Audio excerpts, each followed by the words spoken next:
3, 2, 1.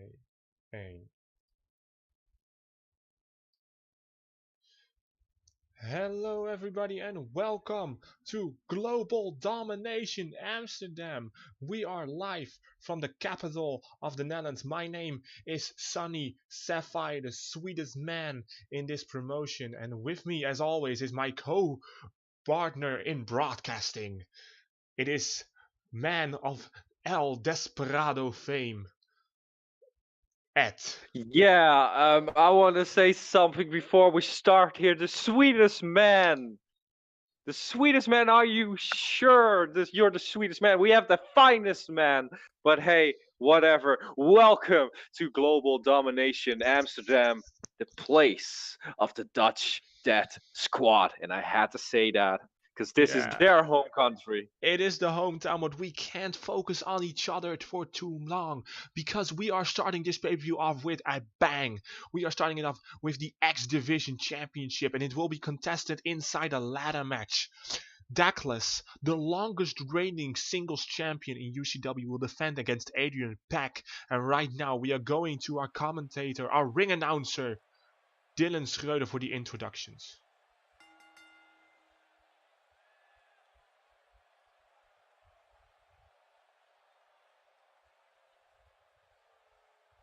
This following contest is scheduled for one fall and is for the X Division Championship.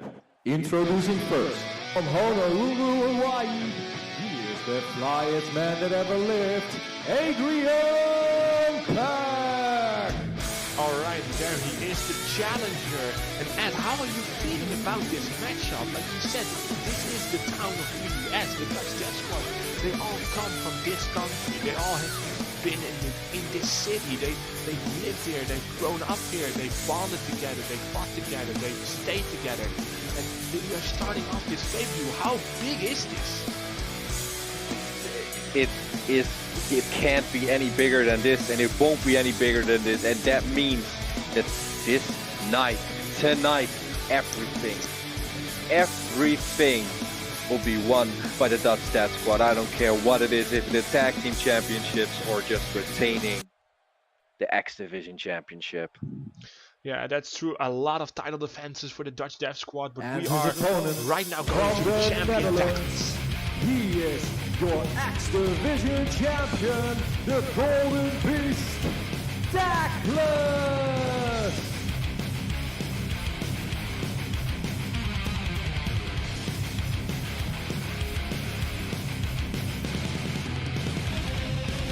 Alright, there he is at the X Division champion Douglas. So what is going through your mind right now?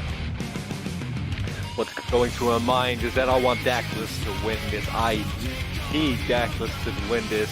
This man is the longest reigning champion in UCW's history, and I want it to be even longer than that. He will never lose this championship. He sleeps with this championship. He eats with this championship. He does everything with it, although it's not around him at the moment, but normally it always.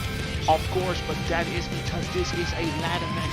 As you can see in the background, the championship is hanging high above the head of Douglas, and he needs a ladder to grab it. So this one is not going to be contested by pinfall submission. No, this is another different contest, Ed. I know it is. I was just stating the fact that we've always seen him with his championship because it's always around, but now it's high in the sky and they have to climb a ladder to get it. Well, that's true, and right now in the left corner of your screen you can see the beautiful X Division Championship just for a couple of seconds, because right now this match is officially started, and this one is going to be contested in a ladder match, of course. And this isn't the first time that these two met in the ring, isn't it, Ed? No, it isn't. They fought at Midsummer Mayhem as well, if my memory serves me right. And Douglas won? So That's does that true. mean... That's true. Your memory is correct, Ed. They have fought inside singles match, no constrictions, just a normal match. And Adrian Pack, unfortunately for him, was not victorious. He couldn't claim the X Division Championship that time, but he has fought and earned himself a second round. He did, and I'm not saying anything against him. I just know that Douglas gonna win because Douglas is the golden beast. This is his championship. This is his baby. He trains with the baby. He eats with the baby. He falls asleep with the baby. That's true. We just saw Douglas doing a deadlift gut wrench suplex. Now another suplex attempt, but this time it is blocked by Adrian. And Adrian with a couple of strikes to the stomach of Douglas. A couple, like a million strikes to the stomach, and a big punch to the chin. And Douglas goes down and rolls to the apron. The champion is on the retreat. He is, but that doesn't say anything because we've seen a lot of Douglas matches. That's true in here. Big German, release German suplex by Douglas. Very nicely done.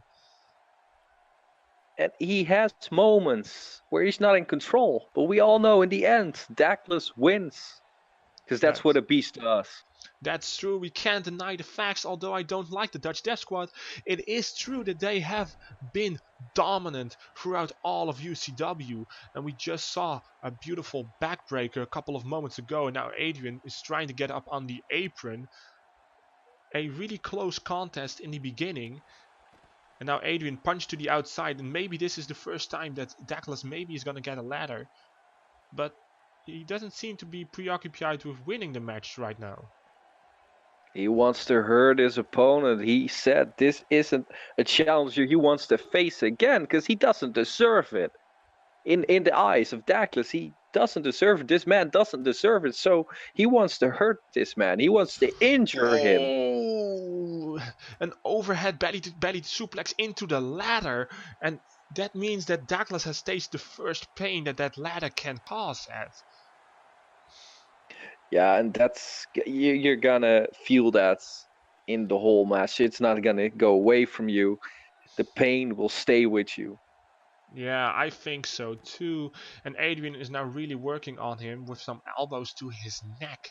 Really nasty looking elbows and now a flying uppercut. And the challenger is in control.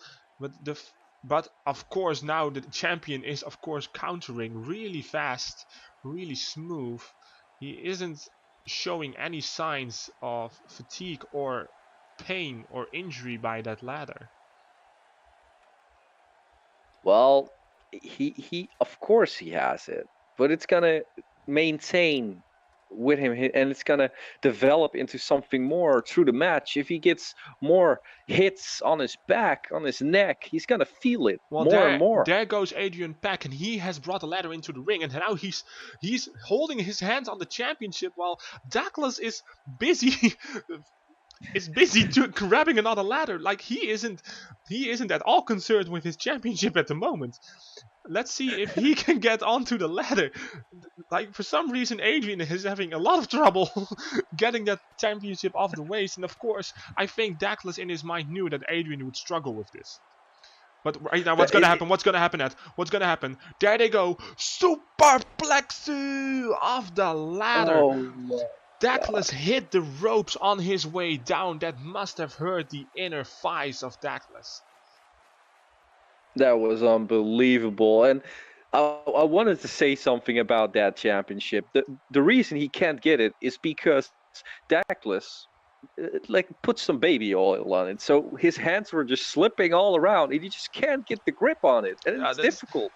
I think it's almost a thing that it's insane how good you know what is happening inside of the ring, even though you are sitting at commentary. Now big golden beast powerbomb by Douglas, and now following it up with another. Seemed like, yes, there it is, a deadlift gut wrench suplex by the champion. And now the champion is climbing the ladder. Will he be able to retain his championship here in his home country? This would be the greatest victory in Douglas's career, Ed. It really would, and I know he's gonna do it. He's not gonna disappoint me. He's not gonna disappoint the Dutch squad. Their #1 fan. Well, there Adrian goes with a couple of shots to the stomach of Douglas, and Douglas is again teetering. Adrian throws him off the ladder, and he has his hands on the championship yet again. Will the third time be the charm? Can Adrian do it here, Ed? Will he become? Yes, he does. He becomes the new X Division champion. Holy shit! I think the baby will run out. And that's I don't know what happened, but for some reason, here we see a couple of replays from the match. For some reason, Adrian has beaten the Golden Beast, something that hasn't been done since July, Ed. Since July. I don't know what to say. Of course, congrats to Adrian Peck, but I'm disappointed in that. Here is your winner and new I hope you can get this championship back, because this is your baby and not Adrian Peck's baby. Well, right now we are going to give a little break. We see Adrian Peck win his new X Division Championship, a much-earned championship, I must say, and a great opener to start Global Domination Amsterdam with. But we are not sitting still here in Amsterdam. We are following it up with another great match, because Big Money Sander, as he is still billed in UCW, but he prefers to call himself Sander Cool, actually, so that's a bit of a fault by the producers of this show, but don't let them tell him. With his manager this time, Gianni Shane, the women's champion, and he is facing Dirty Dutch. Ed, what do you think of this matchup? That's not his manager. That's a slave. He kidnapped Gianna Sane from her pirate boat in Japan because she's a pirate princess.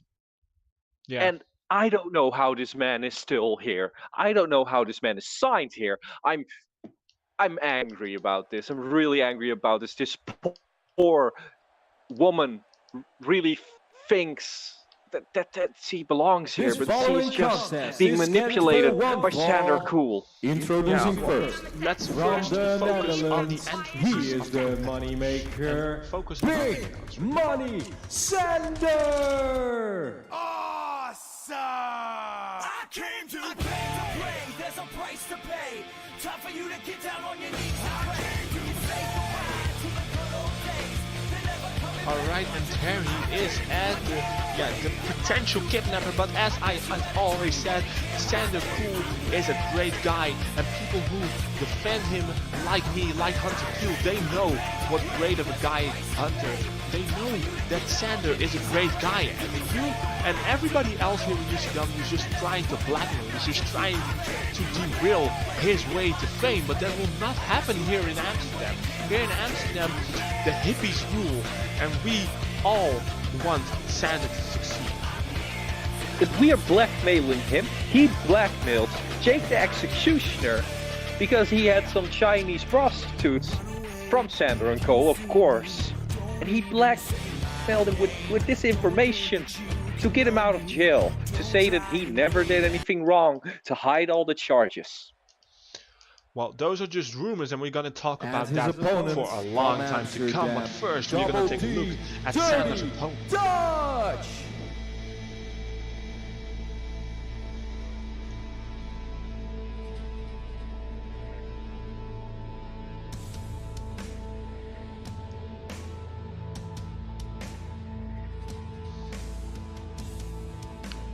Alright, and there he is, the opponent for Sander Cool. It is Dirty Dutch, someone who we haven't seen a lot of on pay-per-view yet.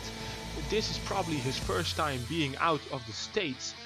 We can, of course, not be sure. We don't know the guy very well, but what do you think of him, Ed? Well, this is his pay-per-view debut. I think he was in a pre-show, but we don't call that a pay-per-view. This is the pay-per-view. And I'm sure he's gonna kick Sander's ass, because okay, this man for some reason says that if he beats Sander, he's gonna get Gianna Sane as his woman. I don't know if this is true, but this is what I heard. Well, this is what I mean. This is what I mean. As the match is officially gonna start right now, this is what I mean. You guys are bitching about Sander being a trafficker, a kidnapper, and this guy Dirty Dutch comes in and just says, well, if I beat Sander, then Gianni's gonna become my woman. And he gets no backlash for it. That's prejudice. That's prejudice against Sander, and you know it. No, because he's saving Gianna Sane. This poor woman is so confused about everything. She was defending Sander like a few days ago against me because I said the truth. And she said, no, we are really in a relationship. It's a lie that Sander told her. He's keeping her in a cage and she thinks it's a master bedroom, a castle, but it's a cage for fuck's sake. I'm getting angry about it. I'm getting pissed about this. This needs to stop. And I hope Dirty Dutch puts it to an end right here tonight. Well, we can talk all about this scandal, but I know for a fact that this is not true. Gianni enjoys being in the company of Sander. I know it, I see it in her eyes. I know for a fact when a woman is happy. I know that from experience. I can tell when a woman is feeling very, very happy. And for did right you see now, that from... Oh, what, continue. No, what do you want to say, huh? What do you want to say, be a big boy? Did you feel that while you came out of the closet? Is that when you feel if a woman is happy? Listen, as I told you last pay-per-view, what a man does in the privacy of his own closet is his own business. I'm not going to share this with you on global pay-per-view. This is ridiculous. We can talk about this after the pay-per-view when the cameras aren't on. No, I'm not going to talk to you when the cameras are off. I'm just doing my job here, being the best commentator in UCW, and not someone that loves a kidnapper like Sander. Yeah, of course, because that is what I am. You forgot one word in your sentence. You forgot the word second, because you are the second best pay-per-view commentator. I am the best commentator, Sunny Sapphire. While Dirty Dutch did a double axe handle from the top rope, there was a double axe handle performed on Dirty Dutch, I should say, of course, because Sander Cool is in control. And we cannot forget the track record that Sander has been on pay-per-view, because he has a 2 pay-per-view winning streak. He beat the former television championship winner, Hellbreaker, and he beat, of course, he beat that jobber that nowhere is to be seen right now on Midsummer Mayhem, but Sander showed him what he is all about, and this time he has Gianni Shane, the Women's Championship, on his side. There is nothing that can go wrong here. Don't you mean he beated them? He beated them? Because that's the only thing Sander says, is he beated them, because Sander knows less English than just a Chinese person in a Chinese restaurant. It's pathetic.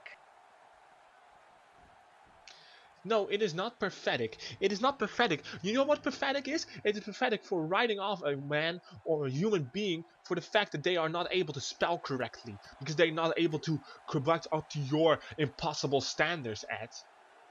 This man is a criminal. He should be put in jail. No, this man is not a criminal. This man has a woman by his side, and it's making him a better competitor. You know what this is? You know what this is, Ed? This is jealousy. This is jealousy because you don't have a beautiful woman like Gianni Shane. You don't have a beautiful woman by your side who also, for a lack of trying, has a pile of pirate boats while she can sink the 7 seas. She doesn't have a pirate boat anymore. That's the point. The moment Sander kidnaps Gianni Shane, he burns her boat to the ground. We have proof of this. Justin Perrault and Dylan Mason have proof of this. I don't give a shit about your proof. I have seen Justin in therapy. That dude is insane. As we see a big delayed vertical suplex performed by Dirty Dutch, who's now gonna gloat in the presence of the UCW universe. We of course have to take a break and also focus on the action here while Dirty Dutch performs a backbreaker on Sander Cool. And the not kidnapper Sander is in a predicament here. What is Dirty Dutch going to do here? Dirty Dutch with Sander on the shoulder with a Death Valley driver. Very nicely done. And it seems like Dirty Dutch is going for the cover here. Will this be the end of Sander's streak? 1, 2, and 3. And it has been done. The streak has been broken here in Amsterdam, Matt. It's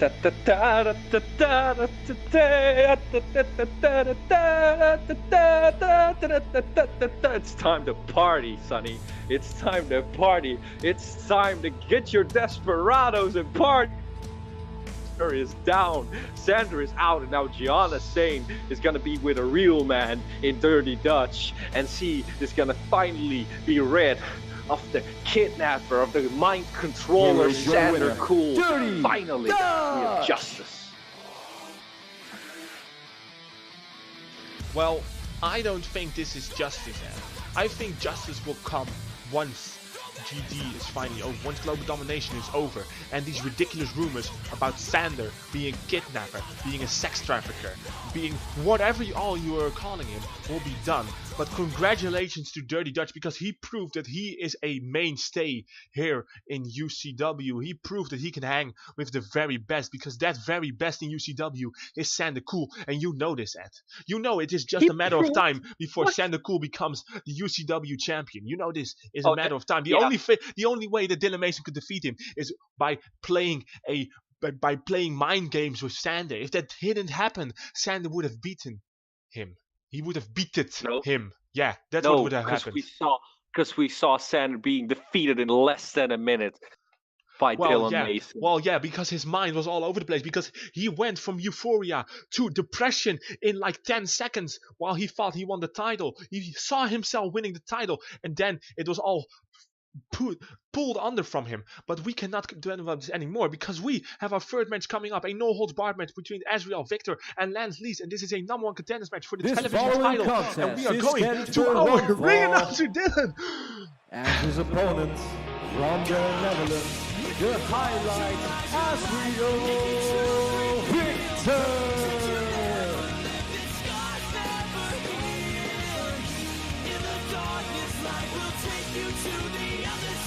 Alright, there he comes, Azriel Victor. I have to say it as soon as fast as I can, ASAP. Well, we are of course now revving up for our no-holds-barred match. The winner of this match will be added to the Triple Threat Television Championship match later in the night, which will become a fatal 4-way, because this will have an outcome. There can't be a draw, there can't be a no contest, no DQ, no countdown. And what do you think of the history between these two matches? Do you think I'm still gonna talk to you after defending Sander Cool for such a long time and telling that he's the best wrestler? He's not. Sonny, you need to stop with this nonsense and actually focus on real competition like Big Fans. Like Big Fans? Well, I have seen a lot of conversations between these two men. I've seen what they are both capable of. I've seen Azriel finally clutching his winning streak. I've seen him finally win a singles match.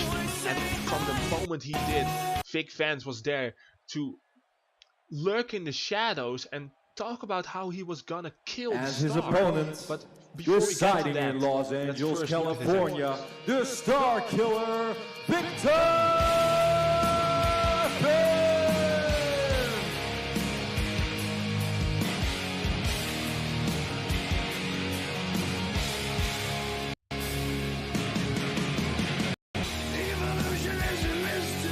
Alright, there he is, Vic Vance, walking down to the ring here in Amsterdam. What do you think about the things that Vic Vance said about Azriel Victor?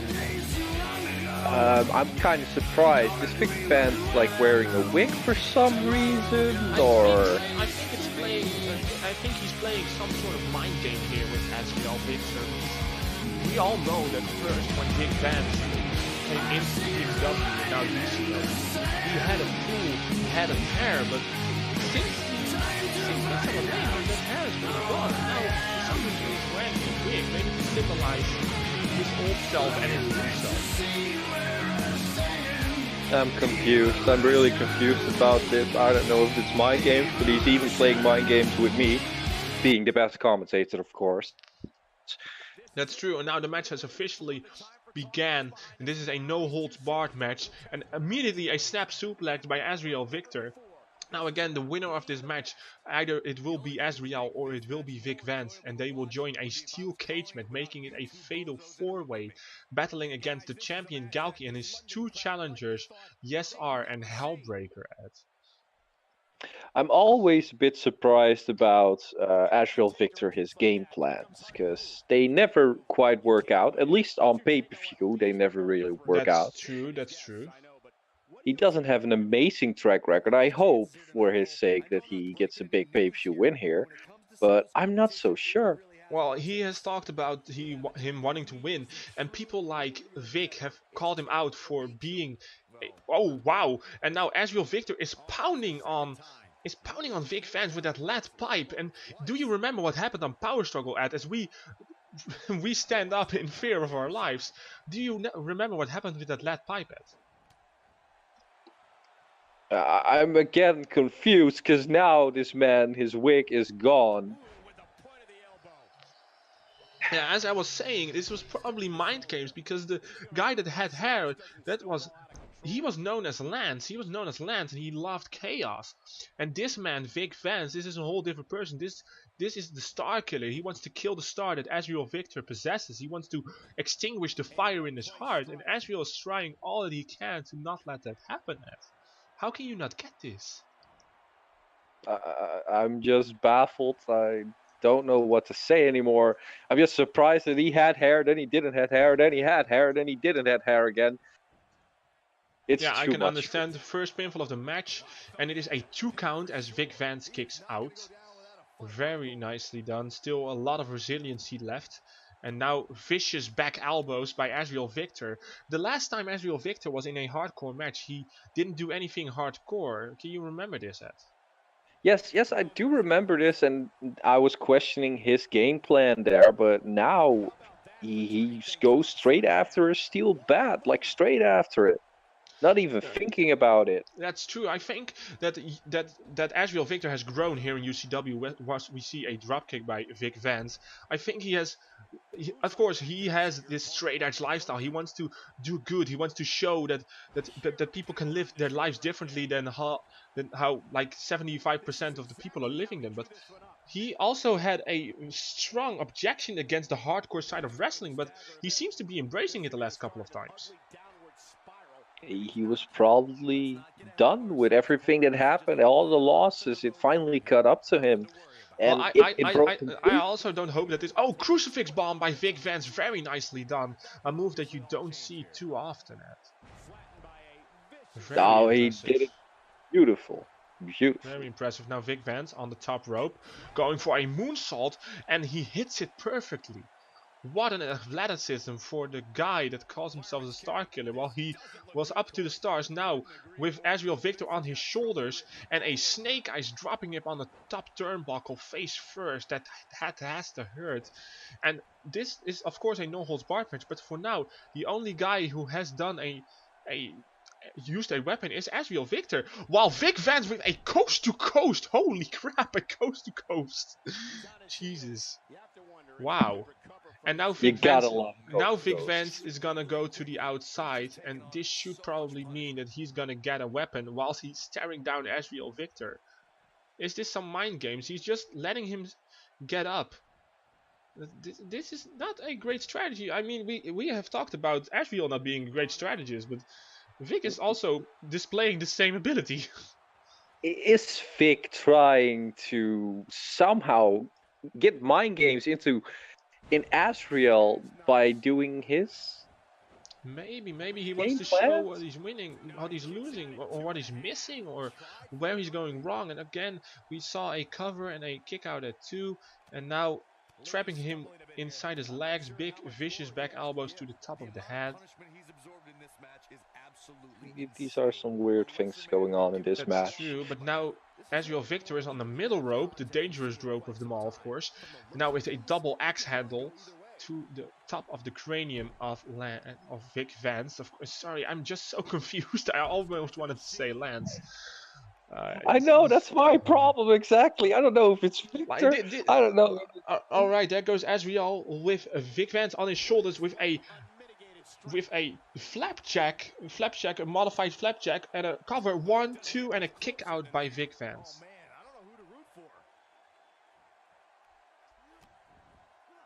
Vance, Lance, Lees.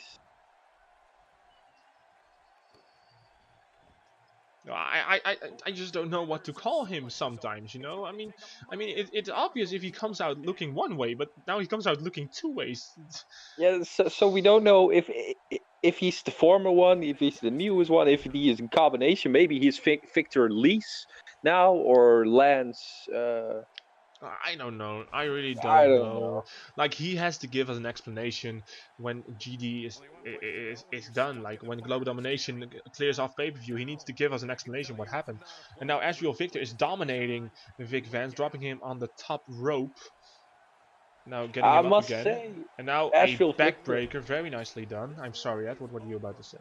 I must say, Astral Victor really surprised me this last couple of weeks, months. He's been doing so much better since he snapped, or something at least snapped inside of him that made him forget about his silly game plans and just fight. Maybe he just accepted that this is a part of wrestling now. That is not something to be fought against. Now Ezreal, he's going for the Unprettier and he hits it. The Unprettier has been hit on Vic Vance. Will this be able to be enough and secure a title in the TV title? And it is enough. Ezreal Victor has broken his own losing streak on pay-per-view. The streak of Sander has been broken, and now Ezreal Victor breaks his own streak. Why did you have to bring Sander into this? This match has nothing to do with Sander, and of course you bring Sander into this. Did Hunter pay you? Did Hunter pay you to say this because you love Hunter as well? Hunter is a tyrant, and he probably paid you to say this. No, Hunter didn't pay me anything. Why would he? I already have the most lucrative contract in all of UCW. Well, I'm sure some people would deny that fact and say that they have the most lucrative deal here, but either way, Victor, I wanted to say Victor fans, Astral Victor here with the win on pay-per-view. On pay-per-view. That's true, and Ezreal Victor better enjoy this while it lasts, as he needs to get himself prepared for the television championship he will compete in later on tonight. So we now officially know that it will be a four-way with Ezreal, yes, our Hellbreaker, and of course the champion, Galki. But you mean the two ghosts? The two ghosts, yes, apparently they have been found and they are here in Amsterdam ready for their match. And from one no-holds-barred match and grudge match, we go to another grudge match. For the UCW Tag Team Championships, it will be the Rainbows defending against DDS. And I'm surprised here because it's not Jason Whiplash teaming with Heel. No, it is Connor Boyd, their new appointed leader, I should say. So this is a new type of team, it's something that the Rainbows didn't prepare for, I'm quite sure. No, because we didn't know who the partner of Giel was going to be. There were signs, maybe it was going to be Jason again. Maybe it was going to be the new recruit Kenneth Walker. That could also be, but it's going to be Connor, the nonsense knockout artist of DDS, the appointed new leader. Apparently, still has some issues with the old leader, but apparently he is gonna take Jason's place, and this must make for a better tag team, don't you think, Ed? Like, what are they? What do you think? The way realistically their chances are gonna be? I think their chances just skyrocket because they surprised us, but they surprised the Rainbows, who are not easily surprisable because the Rainbow knows everything, or the Rainbow knows everything. Sorry, so. I don't know. This gotta hurt their game plan because they pretty much thought that Jason Whiplash was once again gonna be here, and I think this way the Dutch Death Squad has a lot more chances. Although I love the Rainbows, I'm still their #1 fan. But yeah. Yeah, that's true. That's true. And we know how much you love the Rainbows. He is on your Fave 5, of course. We all know this, but. Right now, we are gonna go to the introduction. This following contest is scheduled for one fall and is for the Tag Team Championship. Introducing first from the Netherlands, AK-47 Hugh and Connor Boyd, the Dutch Death Squad. We walk alone in the unknown. We live to win another victory. Alright, there they are, the Dutch Death Squad. Yeah, they look serious as hell. It's time and I'm kind of. This pains me to say this, but it's time for the Dutch Death Squad to become tag team champions because they have been looked by everybody like they're a joke, but they're not a joke. They're serious, and with their new appointed leader, Connor Boyd, I think they could reach any sky that they want. I think this is the Dutch Death Squad their time. Yeah, I am serious about this. I'm not sure how this match is gonna go. I'm not sure who will become the winner, but I am sure about one thing, that this will be a match of the ages. The Tag Team Championship division has never disappointed them. They've always delivered top-notch quality matches, and this time in their hometown of Amsterdam, their home country, this will be no different, as we are gonna take a look at the reigning and defending Tag Team Champions, the Rainbows. And their opponents, the Tag Team Champions, Roster Rainbow and Rainbow Wolf, the Rainbows!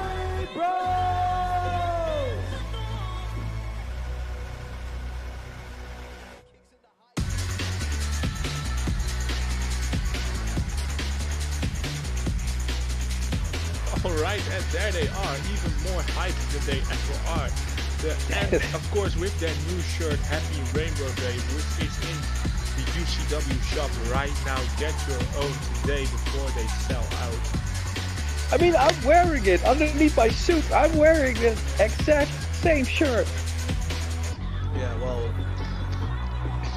it looks very good on you, and I have to say, cheering for somebody who is a likable human being is a difference for you. I know this, but doesn't it feel good to know that you are supporting the right guy? It would be even better if you start supporting Sander, because he also is a right guy.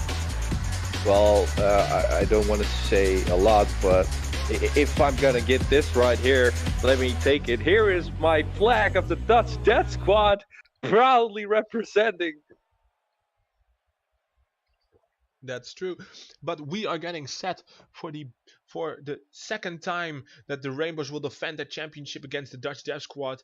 The second time they will defend it against Giel, but the first time they will defend it against Connor, somebody they have not been in the ring with very often. This will be a test for the Rainbows. Can they prevail against opponents that they are not aware of? We're gonna see it right now. Connor Boyd, AK-47 Giel versus Ruster Rainbow and Rainbow Wolf, the Rainbows. This is gonna be a match of the ages.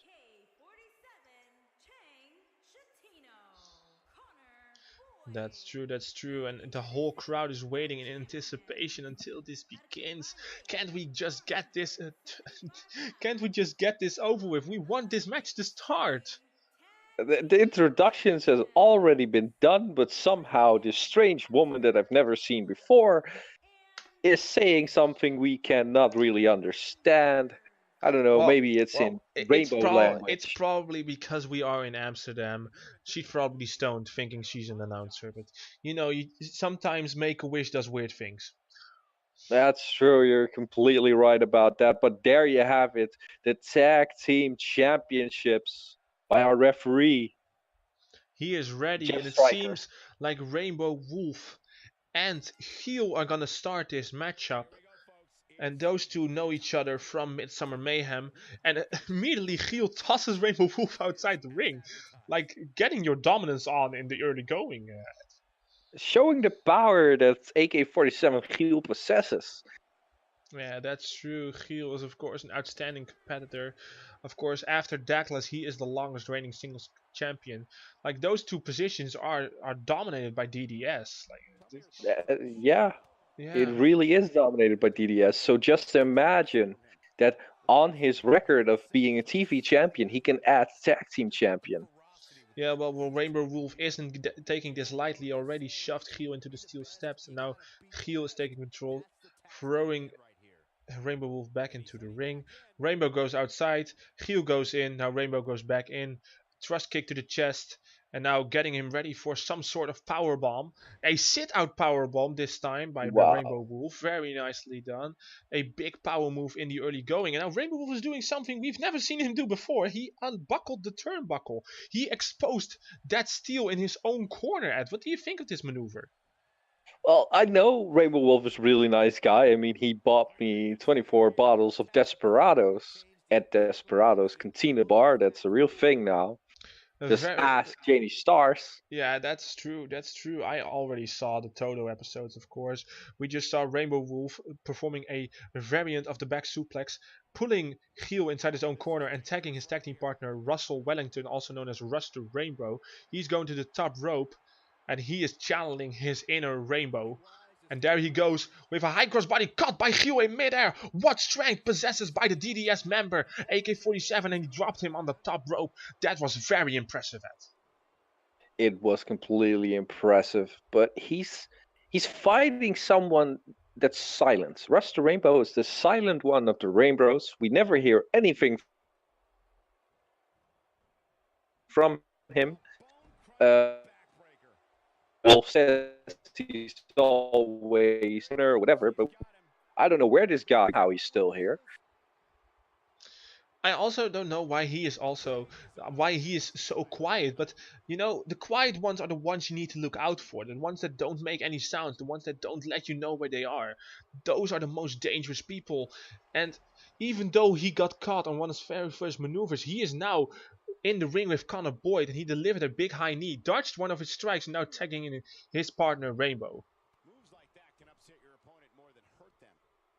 Oh, you have the same because Russ. Very nice sit-out powerbomb performed by Connor Boyd here on Rainbow Wolf. Very nicely Big done. man. And there he goes, a big Falcon arrow. Do you that you didn't know who win the Rainbows?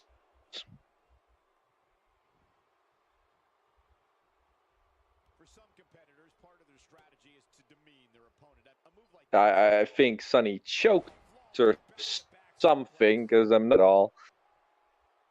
Well, no, I didn't choke, Ed. I'm just in awe about this amazing matchup, as we saw a Hurricane Rana into a powerbomb by Connor Boyd. Very nicely done. Are we back on track, Ed? I think we are, but I was saying, like, do you remember, Sonny, that you didn't know who was who in the Rainbows? Because you really didn't. You always said that Russ the Rainbow was Rainbow Wolf, and Rainbow Wolf was Russ the Rainbow. But yeah, now... well, I have regretted this, and I have played a game in order to give myself a fair shot at this. I have played the one and only Rainbow Memory game.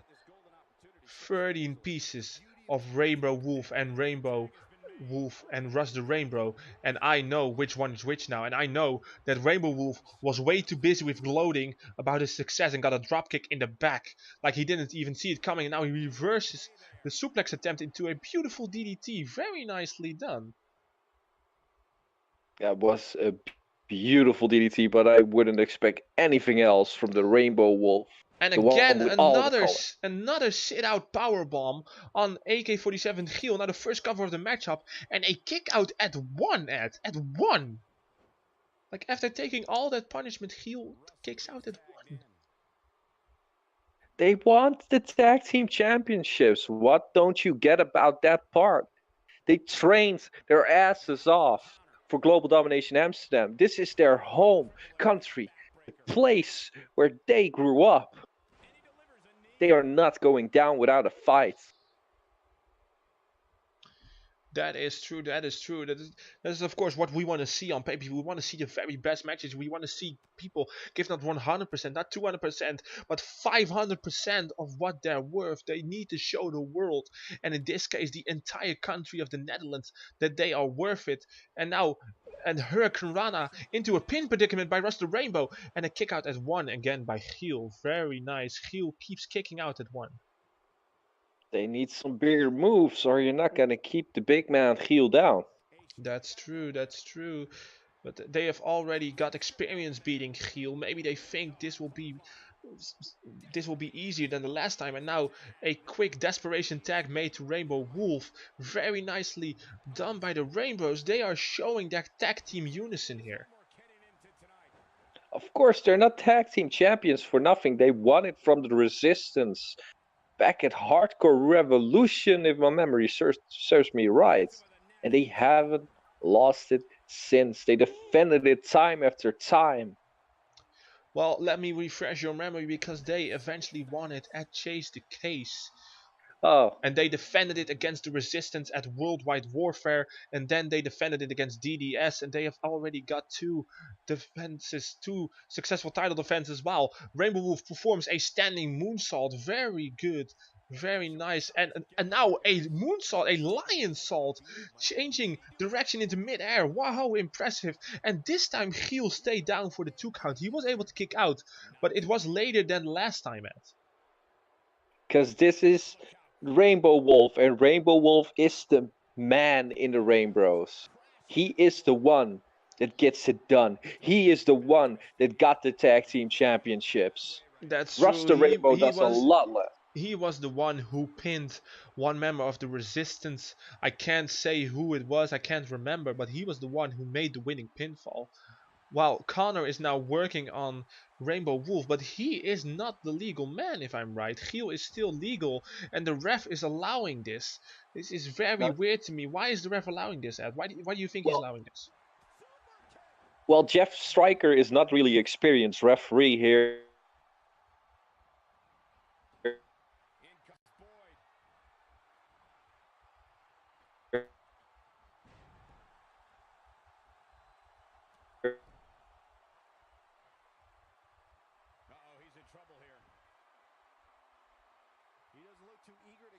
There is talk with UCW.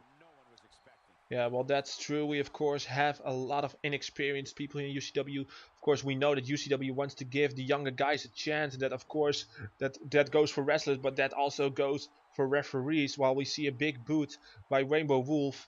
And this is Connor Boyd in the ring now. We didn't mention the tag was made, but Connor being thrown into the corner and being caught while he was trying to jump over Rainbow. And the Rainbows, they have had an answer for everything the Dutch Death Squad has thrown at them. And I'm kind of surprised, as Connor is a new opponent for them, but they really scout that squad. Maybe they prepared for the worst. Maybe they prepared for even prepared for Kenneth. Yeah, well, they should have prepared for every single one of them, but preparing for 5 different opponents, that's a very different task, and a very difficult task. While Connor Boyd performs a missile dropkick on the Rainbow Wolf, who now made the tag to Russ the Rainbow. And here's the dropkick misses because Connor Boyd steps out of the way. Very nicely done. And Connor Boyd is showing why he is the trump card of DDS with a suicide dive. Very nicely done. You'd have to think hitting the finisher here could end this thing. Had that one well scouted. Bringing it back into the ring. And now we see Russ the Rainbow is still working on Connor Boyd. Connor is now having some difficulty with the Rainbows, while we see Russ the Rainbow perform a couple of elbows to him. While we have lost connection with Dylan, we have lost connection with Ed, our commentator. For some reason his headset is not working. Amazing crash landing by Russ the Rainbow. Oh, there he is. Ed is back. Ed, are you back? Can we hear you again? Yeah, I didn't hear you at all. I don't know what's going on. Technical difficulties with an amazing moonstomp by Russ The moonstomp, that is the move that they defeated the Resistance with, but the Russ the Rainbow wasn't able to get the cover in. Now he's going to go for the cover. Will this be it? 1, 2, and it is broken up by Giel. Broken up by Giel here at they almost defeated them for a second time. They almost did, but it wasn't enough. And like I was saying, they probably prepared for everyone, for Kenneth, even for Mercury probably, although it's kind of iffy if he's still in or not. But I think they are still friends at least. I think so. And now we see a big backbreaker by Connor Boyd. And can this be finally the time where DDS maybe gets some momentum? Well, Connor Boyd is at least gonna try with a deadlift gut wrench suplex, which seems to be one of the signatures maneuver of every DDS member. They love the suplexes. What can we say? They're German suplexes, so you know, it's their neighbor. They're just borrowing it. Yeah, that's true. And now Giel is in the ring and he is going for a swing. Holy crap, Giel is, you know, we always say that Douglas is the beast of UCW, but we've never seen him do anything like this. Giel is also a big man. Like we slept a bit on him because he was a TV champion and it's not considered the best championship here, but still, this is a man not to be messed with a huge kick to the face. Yeah, that's true. That's true. And now a super kick by AK-47 Giel here on Russ the Rainbow. And Russ the Rainbow needs to make a tag, but he's been thrown into the enemy corner and there is no escape. But he's gonna try. Can he escape this thrust kick? And now, is he gonna go for it? Yes, he is gonna go for it. A code red here by Russ the Rainbow, and he needs to make this tag. He needs to go to his corner and tag Rainbow Wolf, but he's not gonna do this, Ed. This is not a wise decision. It isn't, but finally he can do it. Yeah, but he did do a very good X-Plex, and he gets a 2 count. A 2 count while, wow, holy shit, an inside out German by Rainbow Wolf. And he was standing. And he was standing, and now the chaos has broken while we see a pump handle into a flatliner by Rainbow Wolf, and the Rainbows are dominating and they are looking to close this one. They are. They want to retain. That's true. We saw a running dropkick by Russ the Rainbow, while Rainbow Wolf and Connor Boyd are fighting on the outside. You can just narrowly see it in the bottom of your screen. DDT by Russ the Rainbow, and is he going to the top rope? If he's going to the top, he might be looking for this moonstomp. The second moonstomp of the night. Is he going to go for it? Yes, he does, and he hit it this time. Will he be able to get the pin? Yes, he's going for the pin. 1, and immediately gets broken up by the 1 count. Where was Rainbow Wolf to break up this count at? I think he thought he put down Connor for good, but Connor wasn't down. Well, he is now, but he got up right at the right moment. He got up to break up this pin, and I think Rainbow Wolf just didn't see it. Yeah, I think it was just going too fast for Rainbow Wolf. Of course, Rainbow is a clean competitor. He wants to win this clean. He doesn't want to be somebody who just has to stand there at guard. He wants to win this 1-2-3. He doesn't want to win this and be called somebody who's a cheater. And we saw a big stunner by Rainbow Wolf. He's going all Stone Cold Steve Austin on his ass. And there he goes, the elbow drop, and the elbow drop misses. Giel has faked him out at. He probably should have went for the pin after the stunner.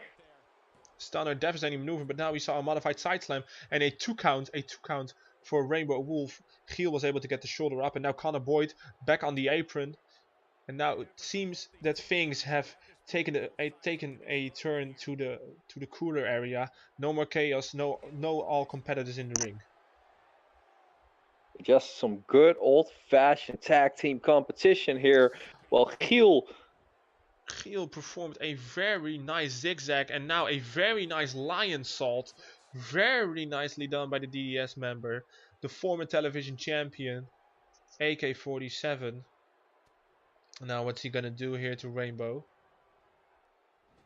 He's gonna throw him inside of the turnbuckle. And now, time for a tag team maneuver. Drop toe hold into the elbow drop. A classic tag team maneuver here. Will this be enough for the tag team titles? 1, 2, and a kick out at 2 by Rainbow Wolf. Well, if that was going to be the end, I would be really disappointed in Rainbow Wolf because it's a standard tag team fuck's sake. Move. Goddamn.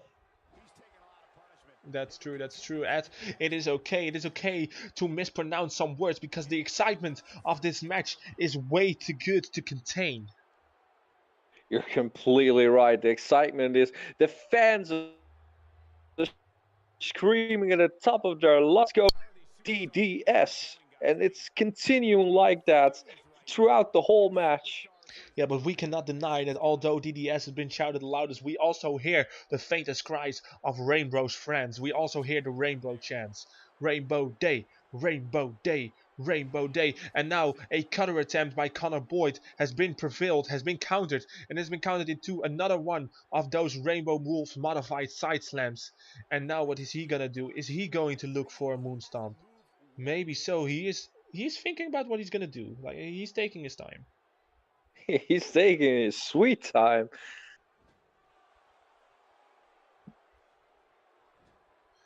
That's true, but that's also the confidence that has been built up, and the referee again busy with Oh, heel, and again Rainbow Wolf scouted the Connor Boyd wanted to, and now a beautiful clockwise modified slam, very nicely done here by Rainbow Wolf, going for the cover 1, 2, and broken up by heel. it was like deja vu. The same move, the same, like Oh, the there spect. a cutter by Rainbow Wolf. Sorry. No, it's all alright. This excitement in this match is unbelievable. As you said, they're chanting Rainbow Day because it's over here in Amsterdam. That's true. And now a back elbow counted by Connor Boyd. And now a neck breaker by Rainbow Wolf. And it seems like Rainbow Wolf has a gush above his left eye yet. Yeah, that elbow, that back elbow from Connor Boyd busted Rainbow Wolf open. Yeah, that's true. Busted open a lot. Yeah, it's really gushing over his face right now. It doesn't look very good. This could spell trouble for the Rainbows. If you lose too much blood, you could become dizzy. You could not see good enough. Like this could be trouble if they not finish this quickly. 1, 2, and a kick out at 2 by Connor Boyd. But Giel also showing some concern for his tag team brother and his Dutch Death Squad brother. Because he went in there fast, but still Connor Boyd kicked out at 2 on his own.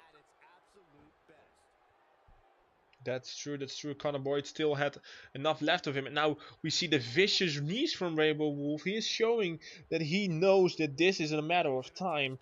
He knows that if this takes too long, the championship will fall out of his grasp. And Connor Boyd, he is showing signs of life, but they aren't much. Now, no, I thought it was going to go to the corner. I think Rainbow Wolf should tag out and maybe just check on his wound there.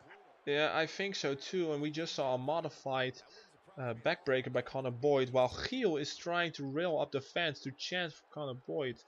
And now we see that signature move from DDS, the deadlift guard wrench suplex, very nicely done. And now Connor is doing the right thing. He's tagging in his tag team partner. The fresh heel is gonna come in and battered on the wounded wolf here. Yeah, and this is where the Dutch Death Squad prevails into damaging people that are already down for the count. That's true. We just saw a bicycle kick. He's going for the cover and a kick out at 2 by Rainbow Wolf.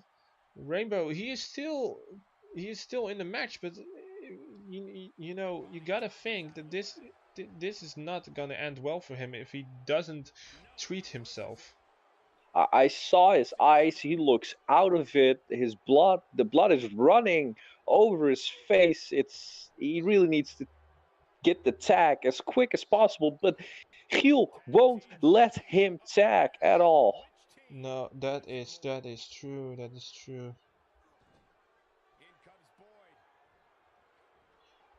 Well, what is DDS gonna do here? He is not gonna do anything. Very nicely done. The added traction from Giel with a crossbody to Rainbow Wolf, and now Connor Boyd is stalking him, and there he goes, the knee onto the chin, and a very nice short clothesline by Connor Boyd. And it seems to be only a matter of time by Rainbow Wolf with one last gasp. The fireman's carry takeover, and now a small package out of nowhere. A small package, 1, 2, and a kick out. Whew. Like, whew. Like, That can you was imagine this ending with a small package ad? I know the fans will be pissed beyond belief. They will ask for their money back. That's true, but now Connor, he's going for it. A big modified power bomb, very nicely done.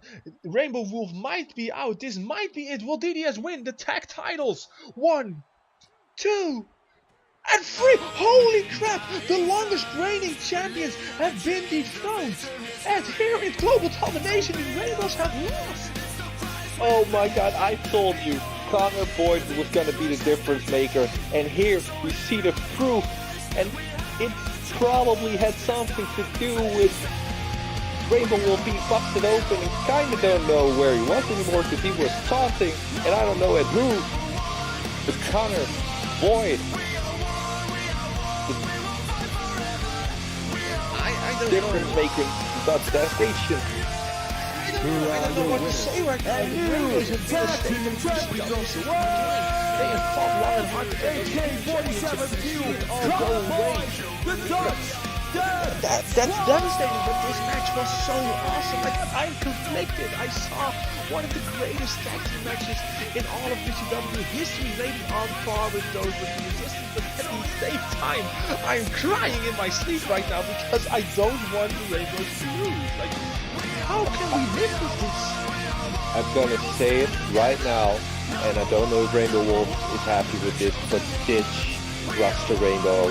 He is holding you back the best that you can be. Rainbow Wolf, you need to ditch him. I know you are. Yeah, well, I don't know if Rainbow Wolf will ever like that idea, of course, but we will find out on Outbreak. But for now, we have to lick our wounds, as of course the Rainbows will be doing as well, as we are gearing up towards a triple threat match for the European Championship. It will be Jason Whiplash, the champion from DDS. DDS has been represented in 3 of the 4 matches, right? 3 out of the 5 matches right now. Yeah, because this is their home country. They want to show how great the Dutch are. Yeah, that's true. And he will defend that European Championship in a triple threat match. And his 2 opponents are Jerome Holland and John Dreamfield. Yeah, and these guys also just want to show the world that they can be the European champion. They have fought for this opportunity. And right here tonight, they have a chance of beating the current champion, Jason Whiplash. That's true, but I also know that we are right now going to the announcement of This the following challenge. contest is scheduled for one We are fall gonna take a and is step for back the as I European will get myself back together and Championship. a drink. Introducing first, from Holland, he is the Flying Dutchman, John Dreamfield.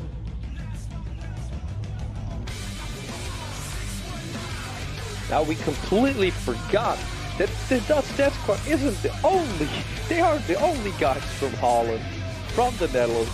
Here we have the Flying Dutchman, John Dreamfield, that is being announced from Holland, so not the Netherlands, from Holland, but still, it's the same country.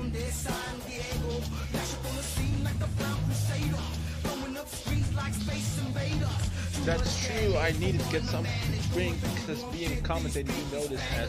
It gets your mouth really dry really fast. And that's not how you want to present UCW. But That's you are why I right. drink.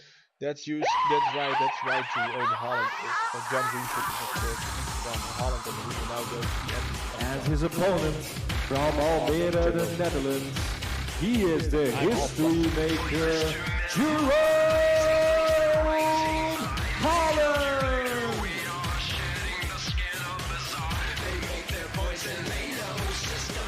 Well, and with his name, Jerome Holland, also from the Netherlands. So we just have a battle from the Dutch This is the battle for all these fans here that came to see their favorite Dutch wrestler represent the European Championship. And now they're gonna have a triple threat of 3 Dutch guys. Yeah, that's true. A triple threat between 3 homegrown boys, hometown heroes.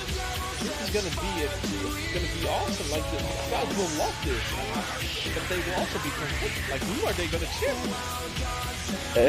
I'm sure we got a lot of Dutch Death Squad fans, as we just heard from the roaring crowd when the Dutch Death Squad finally became tag team champion. That's true, but right now we are seeing a video. I'm not gonna say anything, but just gonna watch.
And their opponents from the Netherlands, the King of Hardcore and your European Champion,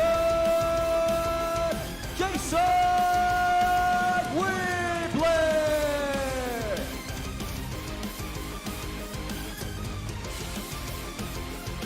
Wow. Yeah, I gotta say, a special entrance here for the European Championship. He did it for Amsterdam. You could see it. You can see that the countries on his jacket. This man is representing Europe, but more importantly, he is representing the Netherlands, his home country, and he just wants to know and wants to let everyone know just how special this is. Everyone watching on the UCW network right now, this is the King of Hardcore. This is Jason Whiplash. Yes, and he is, of course, the European champion. He won the European Championship a couple of months ago. Last month, he Nate Evans at the Midsummer Mayhem pay-per-view, and now he is here for his second title defense at Global Domination Amsterdam, and he is looking more hardcore every time he comes onto the stage. I must say, what a beautiful attire.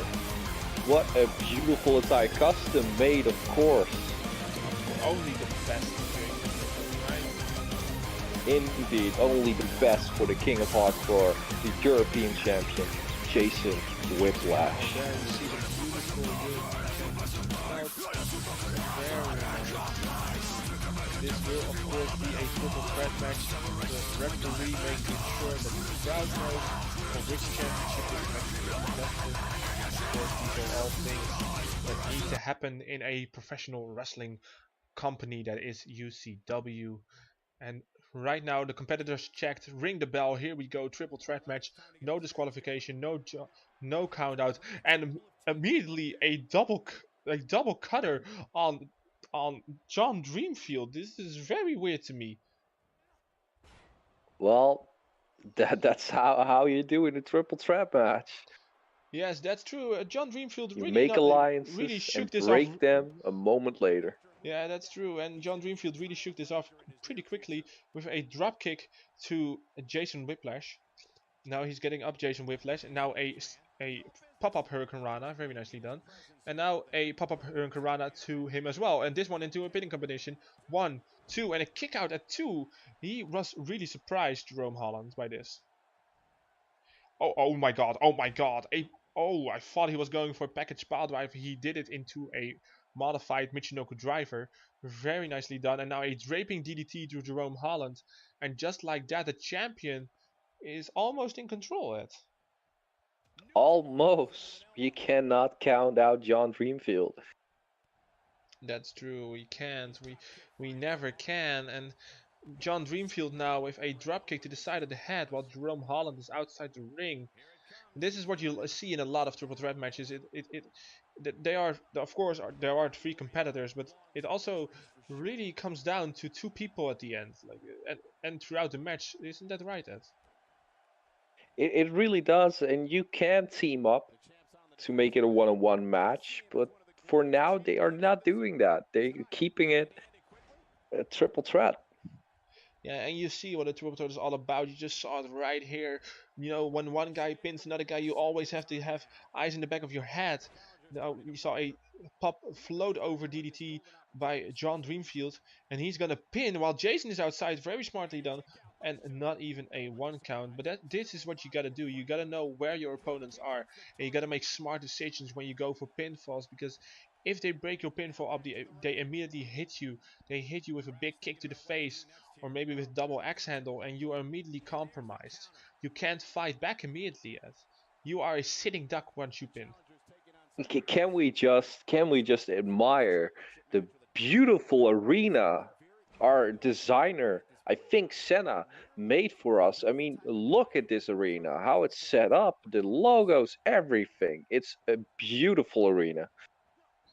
I have to agree, like UCW has paid no expenses to make this the most beautiful arena that the Netherlands could ever have. Of course, in the beautiful Amsterdam Arena, now called the Johan Cruyff Arena. I've heard that he is a professional soccer player, which I don't know what soccer is, but it's a sport here. But it's of course a beautiful arena. While we see a lung blower by Jerome Holland, Jason Whiplash has rolled outside of the ring and he is barely moving, while we see a springboard cross body into a splash by Jerome Holland. And Jerome Holland is now going for a submission move here on John Dreamfield. If John Dreamfield taps, Jerome Holland will become the new champion, and Jason Whiplash will not have been part of the decision, but John, in his credit, was able to kick out. And Jason has other priorities, it seems, Ed. It is the king of hardcore, and you don't know what goes in the mind of someone that just thinks hardcore, that's been in thousands of death matches. Well, I think his hardcore side is showing now, because he is having a baseball bat and he's going to town on Jerome and now on John, with a couple of shots to the back and to the legs of John, to the midsection. Like you can say what you want, but he's giving his nickname all that he's got. Like, he's proving that nickname suits him. Of course he is. He's not named the king of hardcore for nothing. You have to know this stuff, Sonny. You have to see what the competitors are. Well, that's true. And John Dreamfield now on the top rope with a seated senton, and now with a flying crossbody, and now he's going for the 3rd one, but the 3rd one was broken up by Jerome Holland. Jerome Holland very smart to break this up, otherwise John would get too much momentum. That's not what you want. And now in the electric chair position, what is Jason Whiplash gonna do? Nothing, because Jerome was able to find out. And now they're all 3 on the outside. And of course, this is a triple threat match, so no disqualification and also no countouts. They can do whatever they want. I was afraid Jason Whiplash was going through that table, but that. Very nice roundhouse kick by Jerome Holland. And yeah, I can see what you mean. Like, the Spanish announce table that of course houses the 2 Spanish commentators, Jimmy Shadow and Janie Stars. That table is in quite the predicament. But we also have a Dutch announcement team, and maybe we can hear from them. Maybe they can talk a bit I mean, this is their home country. Yeah, that's true. Maybe we can hear a bit. Maybe if you're really quiet, we can hear something about the Dutch commentary team. This is a level of destruction no one was expecting. Ja, en daar Jason Whiplash met een gigantische move, jongens. Dit is echt fantastisch. We zijn hier in Amsterdam. Eindelijk worden wij een keer gehoord en niet die vreselijke Amerikaanse commentators waar we helemaal klaar mee zijn. Ja, ik weet het man, ik weet het man. Die gozer die noemt zichzelf gewoon Sunny. Nou, nou, de zon komt niet op voor die jongen. Moet je kijken naar zijn gezicht. Nee, dat is echt niet normaal. Nou, Jason Whiplash staat nu op de Spanish announce table. En ja, hij gaat volgens mij voor iets wat heel dodelijk is. Oh, hij gaat hem gewoon... Hij met zijn hoofd in zijn kruis gewoon door de announce table heen hier. Dit is niet te geloven wat ze hier aan het doen zijn. Dylan, wat doen ze allemaal? Ja, dit is gewoon fantastisch. Dit is een fantastische match. En natuurlijk, onze helden van Nederland zijn hier allemaal. Jason Whiplash, de European Champion. En dit is een gigantische match gewoon voor Nederland. Ja, ik hoor dus net dat, terwijl we even zien dat iemand boven op iemand anders ligt en er een pinfall is. Ik hoorde net dat ik hoorde de American announcers package piledriver schreeuwen, wat natuurlijk betekent hier in het Nederlands pakketje driver. Dus hij deed een pakketje driver door de tafel hierheen. Ja, de ref die heeft er ook genoeg van zo te zien, die heeft er ook geen zin meer in, die is er ook maar bij gaan liggen. Ja, dit wordt chaos. Dit wordt chaos. Hebben ze jou gewoon van straat geplukt? Maar je hebt geen idee waar je het over hebt, jongen. Wat de hel heb je het over, man? Dit is wrestling. Ja, ik weet toch ook wel wat wrestling is. Dat zie je toch? We zijn toch naar wrestling aan het kijken, jongen. Hier, dat is toch hartstikke fijn. Die Jason Whiplash die neemt gewoon even een stoel mee. Oh, dat had ik niet verwacht dat hij dat zou doen. Dat had ik niet verwacht. Now all three men are down. Oh, are we back on, Ed? Are we back on? I think we are back on. The Dutch commentator took a little spin at it, I guess. Yeah, I think so, but I think the people want to hear us. I hope they want to hear us. Like, but we just have to be confident. While Jerome Holland is still recuperating outside the ring, a clothesline by John Dreamfield pinning the champion, but the champion kicks out before the count even started. And we have seen a lot of destruction. We saw that big package pile driver through the announce table, and now we see some vicious back elbows going into the pit yet again. And of course, another kick out before the count even started. Now And Jerome Jason- Holland is back in the ring. Jason Whiplash is busted open by that last elbow shot, I think. But you cannot really see it because he has face paint on. What I'm not really... we're not... Well, it never happens. I've never seen Jason Whiplash with face paint on before. No, I've never seen him on with face paint. But it's probably something because they're in their hometown and he's the champion now. He must represent himself higher each time and he wants to change. He wants to make his opponents fear him. He is not called the King of Hardcore for no reason, and he's shown that throughout this match. Like, he has performed vicious baseball shots, vicious chair shots, and of course that brutal package pile driver through the announce table. And now he's rolling outside of the ring. Very smart move here, trying to recuperate while John Dreamfield is following him outside the ring. Jerome is lying somewhere on the outside. We don't know where. Very nicely side slam on the outside on the floor. Double so painful if you hit the floor. Isn't that right, Ed? Oh yeah, I've taken some of those bumps before just for fun, you know. And let me tell you, it's not fun. I would love to slam you on the floor just for fun.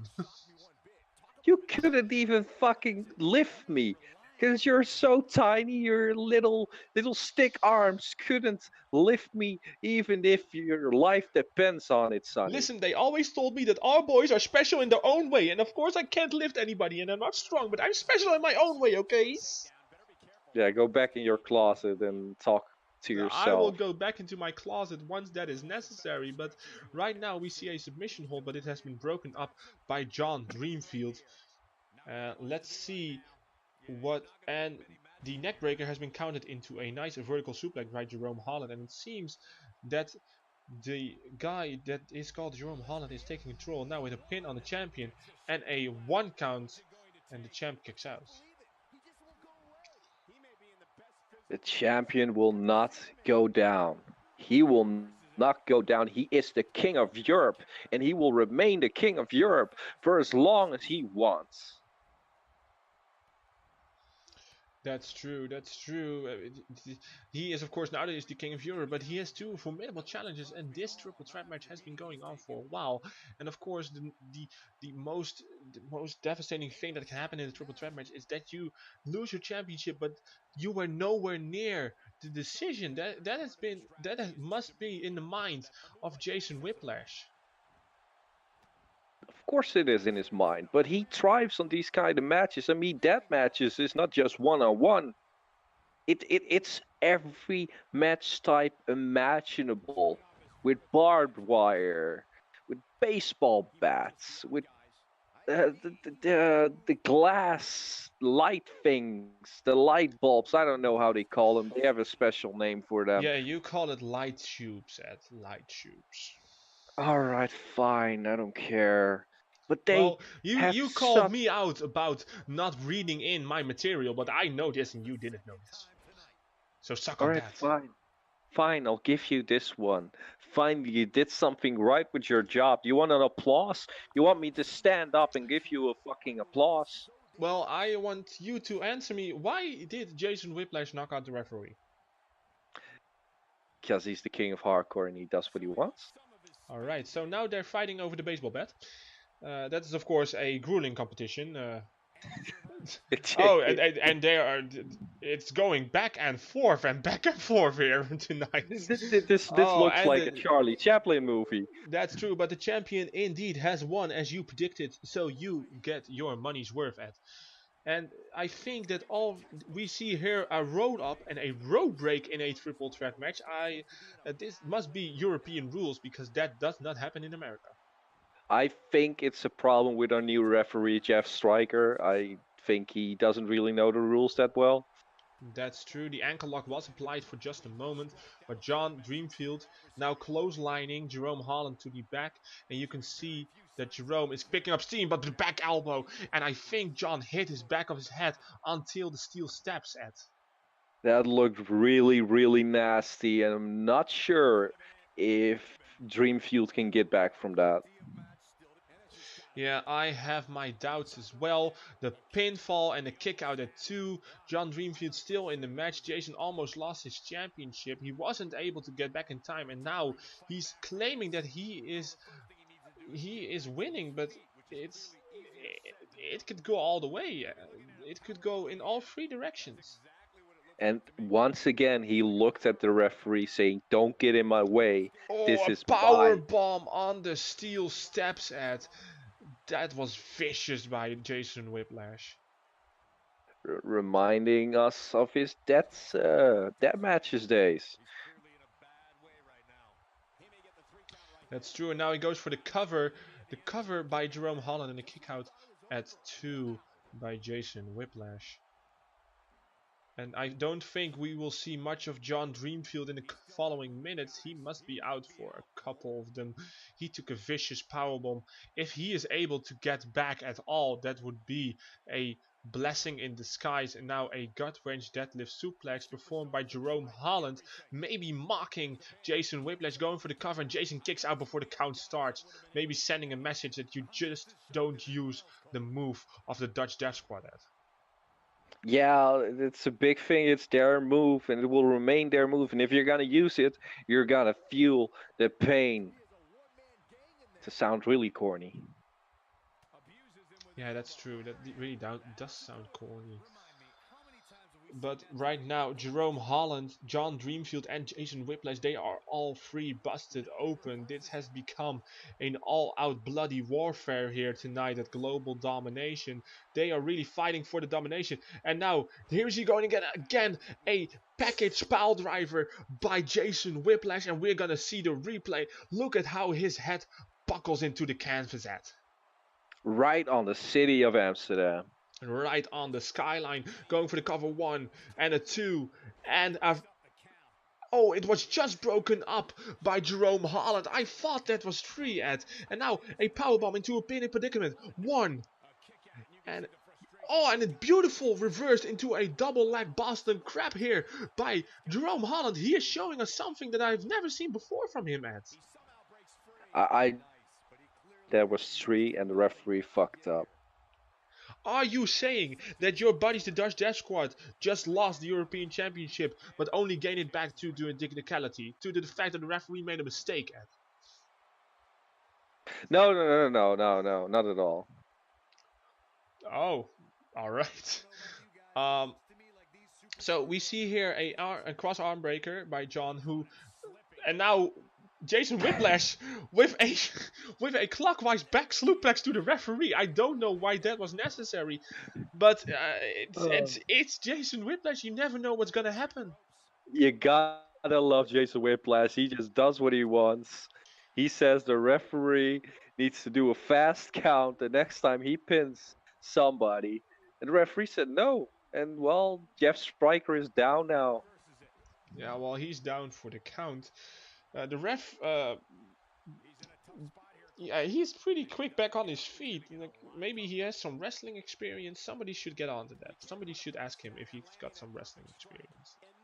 I only talked to him about this being his first like pay-per-view to be the referee. Oh my God, Jason Whiplash now with a German suplex, and Jerome Holland hit that steel steps right on the tip of it, right his back on the tip, and this is gotta close in right now. This match has been going on for 20 plus minutes. And how long can they keep this up? That will be the question, Ed. And now a reverse Rana by John Dreamfield on Jerome Holland. And John Dreamfield surprisingly has a lot of energy left in the tank, and he's going to the top rope. And what's he gonna do? A frog splash, hitting Jason Whiplash also. 1, 2. We have a new European champion. No, a kick out at 2 3/4, Ed. Oh my God, that was a beautiful frog splash, and also taking out both men with a frog splash. That's unheard of. That is very nicely done by John Dreamfield. He created his own opportunity to win this championship, but unfortunately for him, Jerome Holland was able to kick out at the last possible moment. And what's he gonna do now? Who is gonna be his target? A moonsault to the outside, hitting Jerome Holland, and Jason Whiplash is spared that magnificent maneuver. But can he be in the ring before John Dreamfield starts the pin? And he does. He makes it back in just in time. And now a thrust kick. And now there he goes. A modified Tonga twist. A twisting facebuster. Very nicely done by Jason Whiplash. John Dreamfield is out. And he's going to make sure that Jerome Holland. And there it is. There it is. The insane Rainmaker. The Acid Rainmaker. 1, 2... and 3, and Jason Whiplash has successfully defended his European Championship here at Global Domination. I told everyone, Jason Whiplash will retain. He is the king of Europe. He is the king of hardcore, and here in his home country, he retained his championship, and the fans are going completely insane for Jason Whiplash. Yeah, that's true. While we take a small break, we see the replay of this awesome match, and we are gonna compose ourselves because we just had 2 20-minute matches after another, and I am spent. And the match starts as Here is your winner, and still the European champion, Jason Whiplash.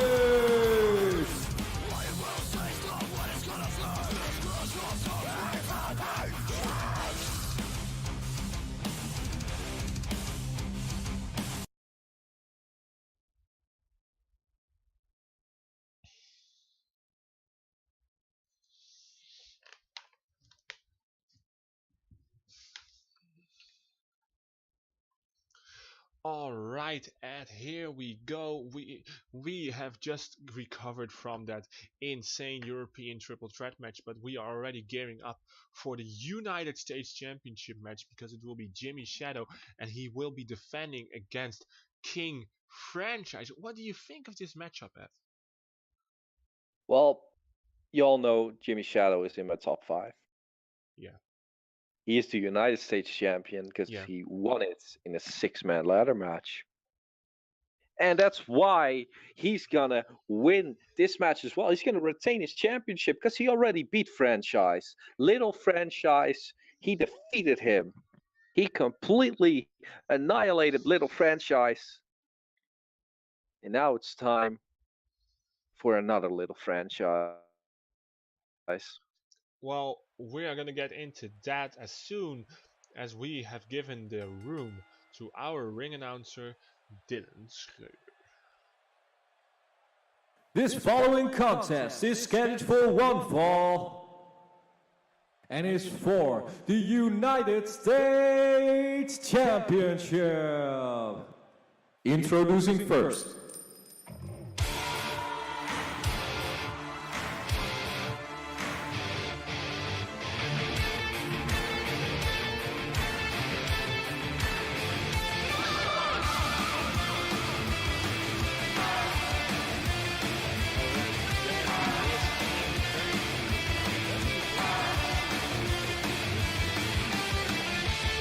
Well, this is indeed his first pay-per-view appearance, but it's something I think our costume designer fucked up because this is an old franchise and doesn't really like to wear this, but it's any other character. So you can see he's kind of pissed off, but to say about King French. Guys, franchise is just gonna.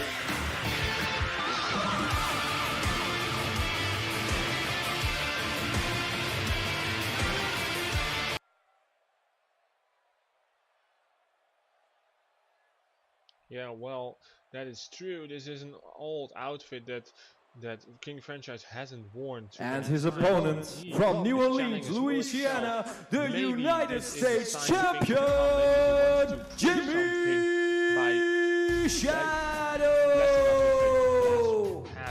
And here comes his opponent, and that is the United States Champion, and that is Jimmy Shadow, a former assistant general manager.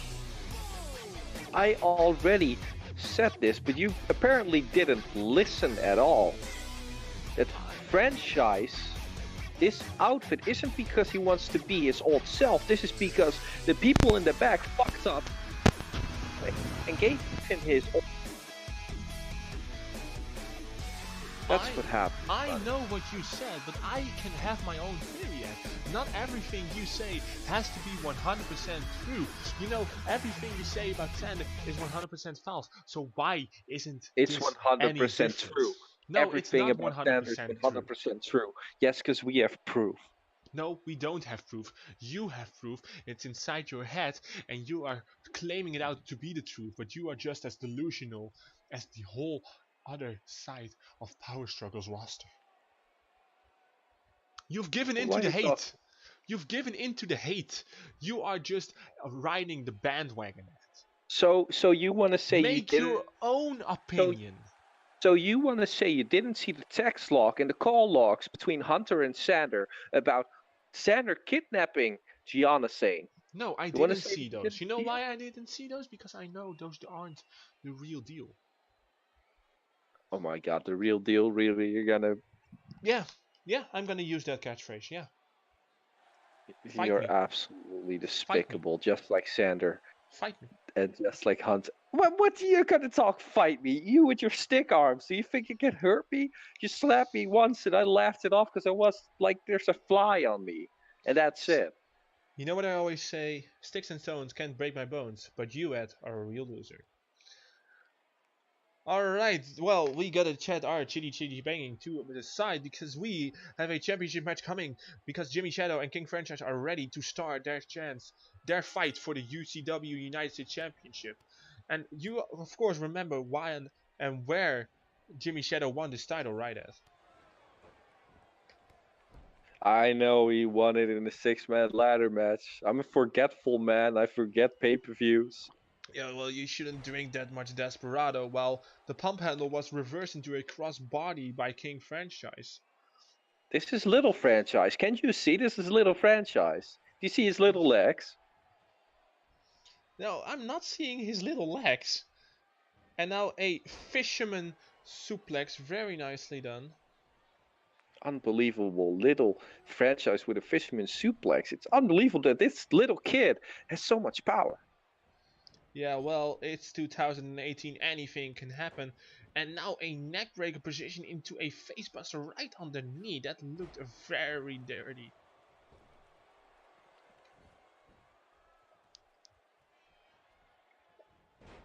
Now drop toe hold, and the champ is really dominating the challenger right now, Ed. Of course, like I said, he already faced him on a normal power struggle and he won. Yeah, I know what you said. Jimmy Shadow with the first cover of the match on a 1. And Jimmy stopped the count. He wants to hurt Franchise. Yeah, well, that is becoming clear and more clear as long as the match goes. And there it is. A inside out Lariato by Jimmy Shadow. And he's going to the middle rope, going for a Phoenix Splash. And King Franchise rolled out of the way. And now a gut wrench suplex by Jimmy Shadow, really not letting any of King Franchise's moves hurt him too much. He is really dusting it off. It is nothing.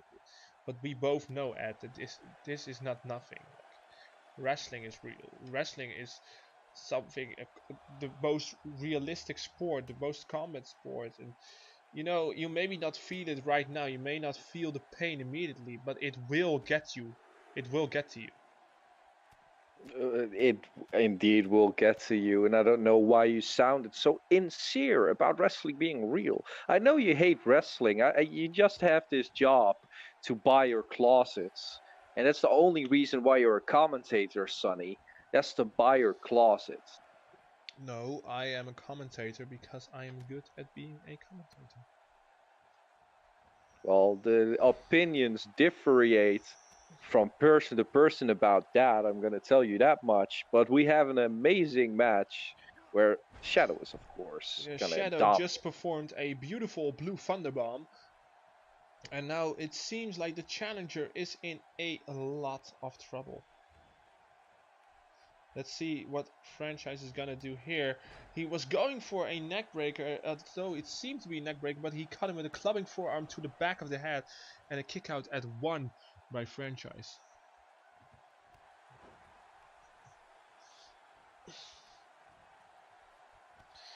And now the champion is really dominating the challenger. He really is. Another cover, another kick out, this time at 2. Like you're talking like Shadow isn't a good champion. Do you have a problem with Jimmy Shadow? No, I don't have any problems with Jimmy Shadow.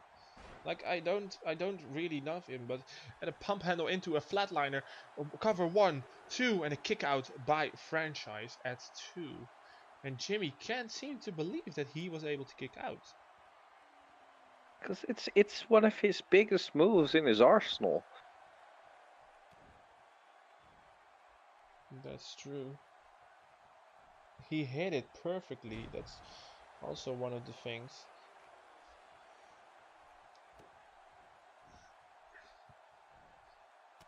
And now Franchise is clubbing him, striking him into the back of his head. That looked really vicious. And now a German into the corner. German into the corner by King Franchise. And he's looking for the pin, dragging him into the middle of the ring. He's not going for the pin. There he goes, Franchise with Jimmy. Powerbomb. Very nice powerbomb here by King Franchise. Now, I must ask something, Sonny. Are you getting tired? Is it past your bedtime? No, it's You're not not really into your commentating job at the moment. You're falling, like still you're having parts where you just don't say anything anymore. What's going on, Sonny? Are you depressed? No, Did your nothing is going closet leave on. you? I'm still recuperating from the 2 long matches I have had my heart and soul in, and I'm a bit tired, but that's what it is. I have to get over this. While we see a beautiful tucked in neckbreaker by Jimmy Shadow on King Franchise here. We indeed see a beautiful whatever you just said. A tucked in neckbreaker. A tucked in that breaker. All You right, would fine. assume that after like 4 of these commentating jobs, some of my commentary should have rubbed off on you. Like you should know. No, because I'm the better commentator. Because I make the stories. I make the headlines. I control what happens in UCW. Because I am Ed, the commentator, the only one people care about, and not Sunny Sapphire. Well, Sunny Sapphire is making headlines because he is doing his job. The only way I you're making headlines is by some fan, the Rainbow Rules, sending you 24 bottles of Desperados fueling your alcohol addiction. I don't have an alcohol addiction. I just want to make that apparent here. I know, like, Azrael Victor also thinks I have an alcohol addiction. He came to me once and said, "You should be straight edge." And I said, "Well, no, fuck you," and threw a Desperado at his face. Well, we need to check out what's going on in the ring because Franchise looking prone, and there it goes, the roundhouse kick by Jimmy Shadow, and he is looking to end this match at. But Franchise countering with a very nice fireman's carry takeover. And now Franchise with an Olympic slam, and is this gonna be enough? 1, 2, and a kick out at 2.5. I almost thought we had a new champion at. It's not gonna happen. Come on, little Franchise is not gonna be our United States champion. We 12-year-old kid being our United States champion. Well, that would be the biggest day in UCW. Well, Jimmy Shadow gets defeated by someone he considers just a kid. Jimmy now with King Franchise onto his shoulders. What's he gonna do? He's gonna drop him on the top turnbuckle. And now with the double knees into the corner. Very nicely done. Jimmy, he's really showing his dominance as the United States champion.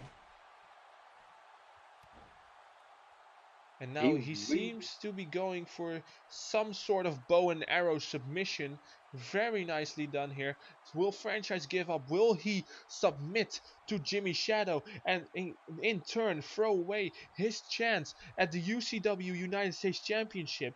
For now, it doesn't seem like submitting is on his mind. Maybe he just wasn't able to submit, but Jimmy going for the cover now. 1, 2, and a kick out at 2. And Ed, what do you think of Jimmy's fighting style, Jimmy's strategy in this match? It's just trying to dominate the opponent. What's wrong with that? There's nothing wrong with that, but I just thought that you, as you of course have a different view, like you may have seen something that I didn't see, but we just saw a beautiful super kick and Franchise is down and Jimmy's just enjoying himself right now. He is, of course, he should enjoy himself. He already defeated this man once. He defeated him twice.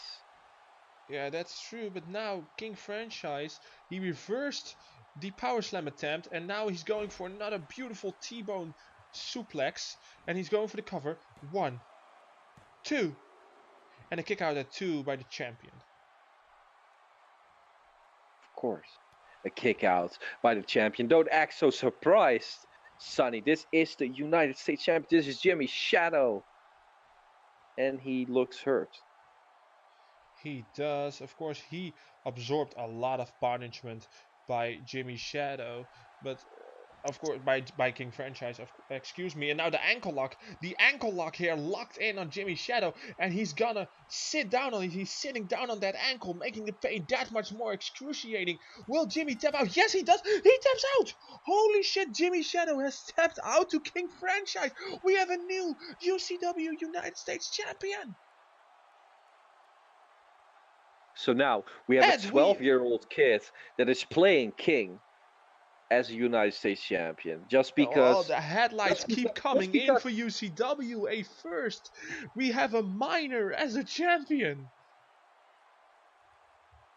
Apparently. I can't believe this happened. I saw something when Jimmy Shadow tapped out.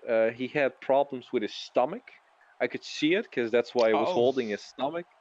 No, Ed, I didn't know you were a doctor. Please give us a diagnosis.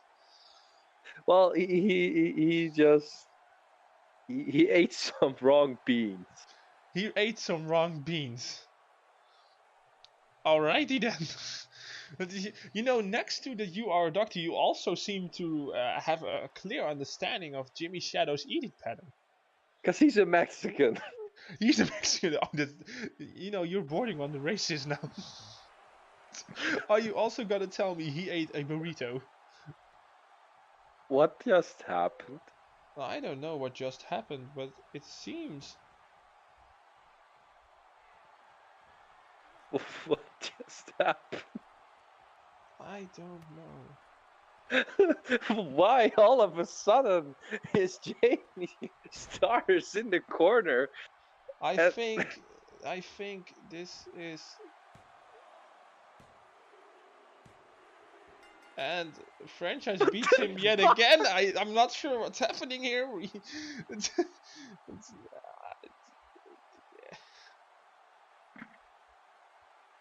I don't know what to say about this.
Alright, that was a bit confusing, but we have managed to keep ourselves together, and we are going to the Television Championship Steel Cage match.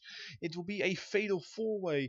Galki, our television champion, will defend against Yes R, against Hellbreaker, the former champion, and against Azrael Victor, who just earned his way in earlier in the night. Ed, what do you think of this fatal four-way?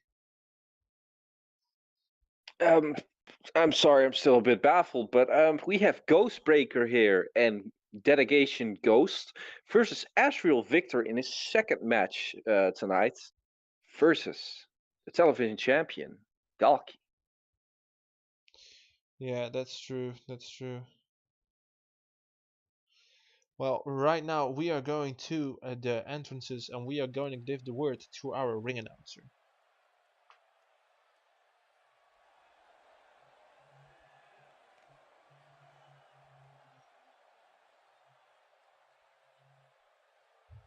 This following contest is scheduled for one fall and is for the TV Championship. Introducing first, from the Netherlands, he is Mr. Dedication. 1%. Alright, and there is the very first competitor, Yes R. He calls himself the top 1% and he also is the inventor and the promoter of Dedication Day. I'm not a fan of Dedication Day. I've never been. I don't know what a ghost is doing in the ring right now, because we stabbed him a few days ago with he's a ghost. Dedication Ghost is what he is called, I believe. I think Domination said something about Dedication Ghost. So I don't know. I don't know what is happening to Power Struggle because a lot of ghosts are here. Mason is a Ghostbuster now, but that's all for later. And his opponent from the Netherlands, the highlight, Asriel Victor.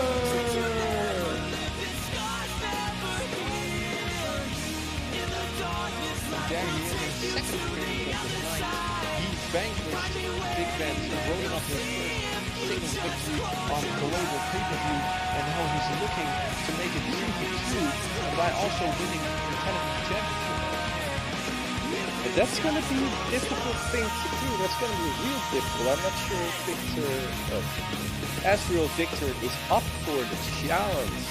He looks ready, but he also looks a little bit banged up because he's been in one hell of a match with Big Ben. That's true. He has been to the hill and back, and that means that Asriel has a lot to discover here. He is going to discover if his body and if his mind can take him to 2 matches in one night. Is he gonna collapse under the pressure? Is his body gonna collapse? Is his body gonna hold him? Because he's already went to a brutal no-hold bar match tonight. We don't know what's gonna happen. This is not like a tiny match. This is a normal match. This is a steel cage match. And there's also no escape. You can't just roll out of the ring. There is nowhere to go. You are surrounded. We need to climb. You need to climb, but that also takes a lot of strength. But we are going to the first And round. their opponents from the Eternal Realm, the leader of the Mist, Hellbreaker!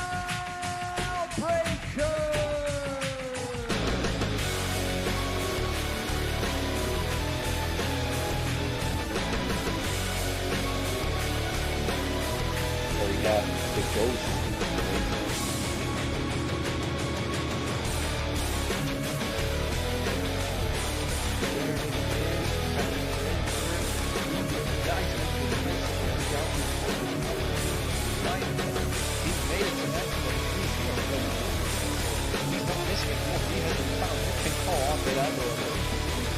No, this is a ghost.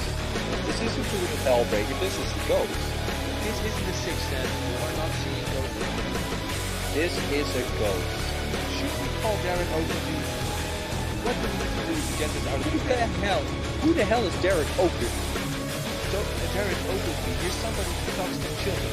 And since you're acting like a child now, we should be fine talking to you. So you didn't see the whole ghost outbreak on Power Struggle? Yes, I did. But I am also seeing that Hellbreaker has made it to the pay-per-view. So he might have been a ghost during He's a the bit build-up, transparent. during the road. I don't know what you're talking about. I can see straight through it. That's racist. That's just the skin being. Yeah, that's racist. Come on. You also did it with Demon Shadow. Now you gotta do it with Hellbreaker next. I've never looked. Oh yeah? Alright, let's go to the chat.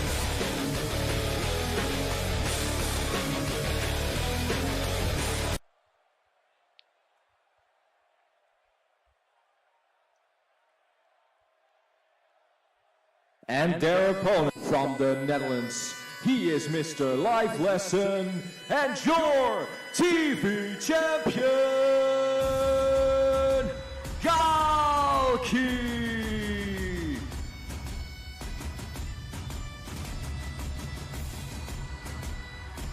Already, I hear some Galki chants, but not a lot, because he's still kind of a despised man, although this is his home country. But he doesn't care that much about his home country. He just wants results, and that's retaining his television championship. Well, for now, that seems to have been working. He is still the UCW television champion.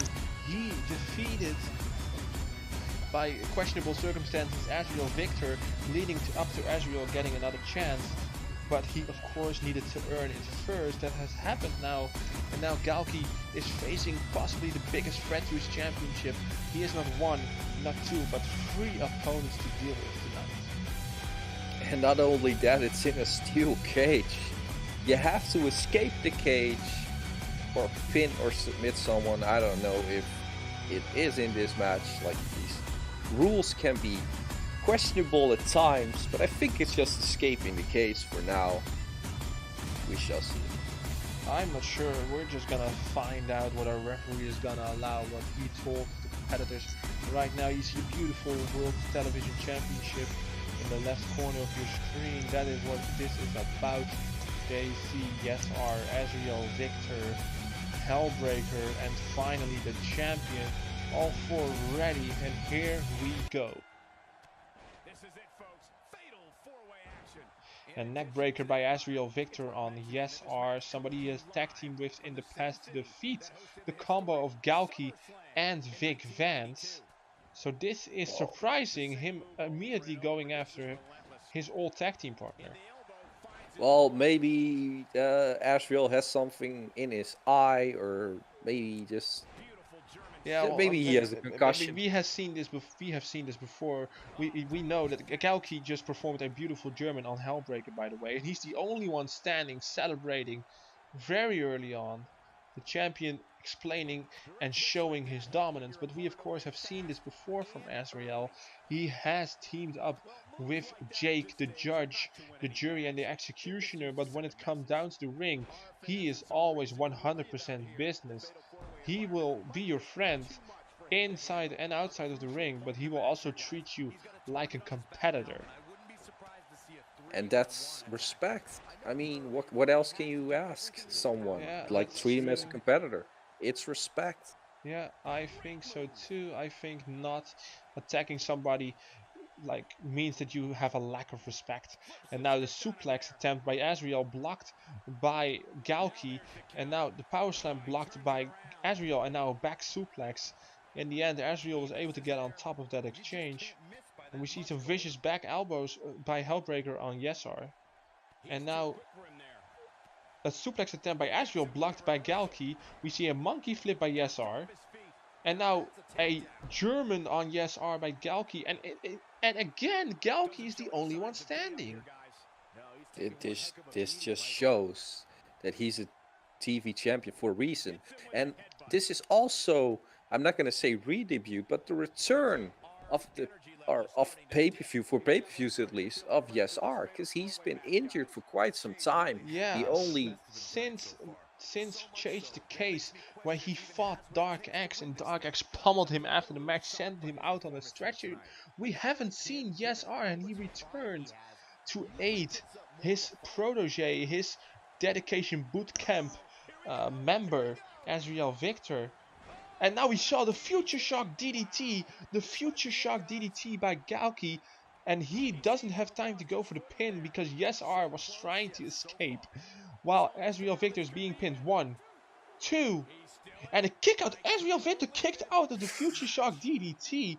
Of course, he has been there for a while we see Galki perform an electric chair drop, and now a drop kick to Yesar, and again Galki's the only one standing. Like, this is ridiculous. Our question has been answered. You can escape the cage and can pin and submit your opponent. Yes, that is true. And now we see an inverted suplex, very nicely done. The power by Galki here is showing. And he has come in here with a clear game plan, and he is showing off that strength, that dominance, that stamina that made him a champion in the first place. And every time he is the last man standing. It's unbelievable. Yeah, that's true. Tucked the arm to the back that he couldn't protect himself. And now Azriel's trying to escape. He's almost over. And Galki is rushing up there. And now they are both on the cage. And this is not looking good. And Azriel dropped from the top of the cage. Ooh, this is probably the end of the match for him. Like, he has been through a brutal match already. This should be it. And Yesar with some questionable game planning, because not everybody was down. You have to climb. Again, the Future Shock DDT, this time on Yesar. And Galki making sure that nobody but Hellbreaker is trying to steal the pin here. But that is just not a good strategy. And Azriel, of course, not going for the right strategy this time. He had a good strategy, but now he's getting pinned. 1 and a 2 and a 3, and Galki wins and retains his television championship in a murder. This was the most dominating display I've ever seen it. It really was. And who did he pin? He pinned Azrael Victor. Yeah, he pinned the one that is the thorn of his side. That has been the center of this feud, the center of this rivalry, and he pinned his main rival. He did that on purpose. You must have known that his game plan was to pin Azrael Victor. I don't. He had the game plan, but I think it's for different reasons than what you just said. It's because he already was in a match. So why not take advantage of it? Why not take advantage of the weakest man in the match? That's true, of course. Galki also knew that he had already gone through one brutal match. He wasn't gonna take another one very lightly. He was already up for the picking. But right now, we are going to the main prize of UCW, the World UCW Championship. And it's gonna be a triple threat. Dylan Mason is defending against Stephen Dream and King Lou. I don't know who you're talking about, because this is Dylan Mason, the newly appointed Ghostbuster, versus Ghost Dream and King Ghost. The two ghosts of UCW that started the Ghost Revolution. And Dylan Mason will vaporize them just like he said he would, because he is a new Ghostbuster member. Yeah, well, I'm not sure about all that Ghostbuster stuff, but what I do know is that Dylan Mason, this will be his very first title defense. It is. What goes through? You are a world champion. What goes through your mind going into your first title defense? Does anything go through the mind of Dylan Mason? Well, I'm not sure, but if Dylan Mason was a regular human being with a sound mind, what would go through his mind? I don't know. I think he kicks on this. I think he loves the fight. He doesn't care if it's 3, if it's 4, if it's 5, if it's 6. He just wants to fight, and he just wants to retain his championship. That's really becoming sort of an obsession. Yeah, that's true.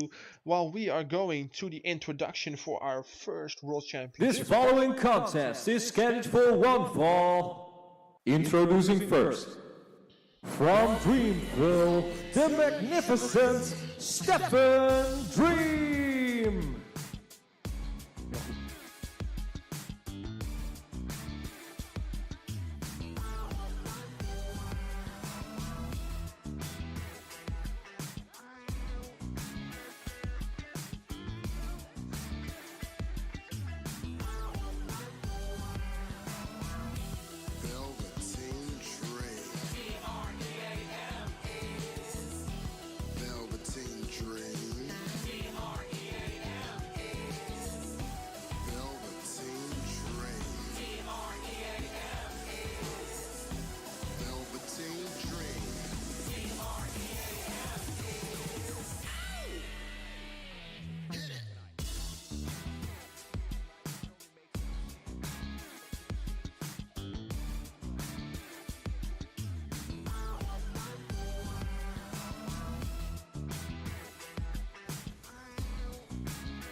King Ghost.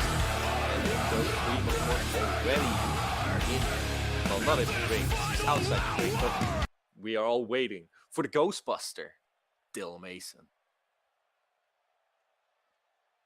So I'm gonna do something special. And their opponents, Dylan Mason, from your nearest insane asylum, the Psycho Killer, and your UCW champion, Dylan Mason!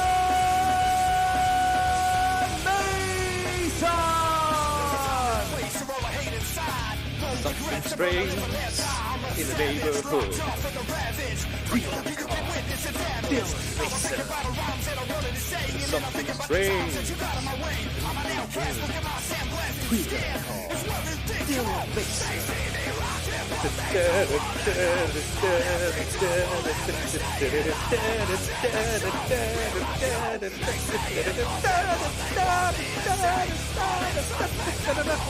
Call Dylan Mason right now. Use Ghostbusters method. He's gonna vaporize these ghosts. And here he is.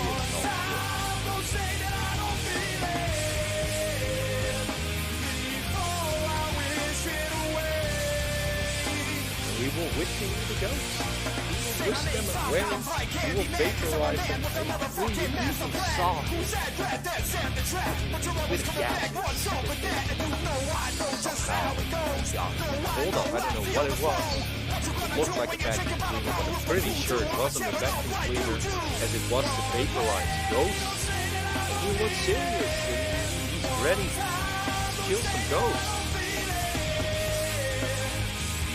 Well, I have to say, it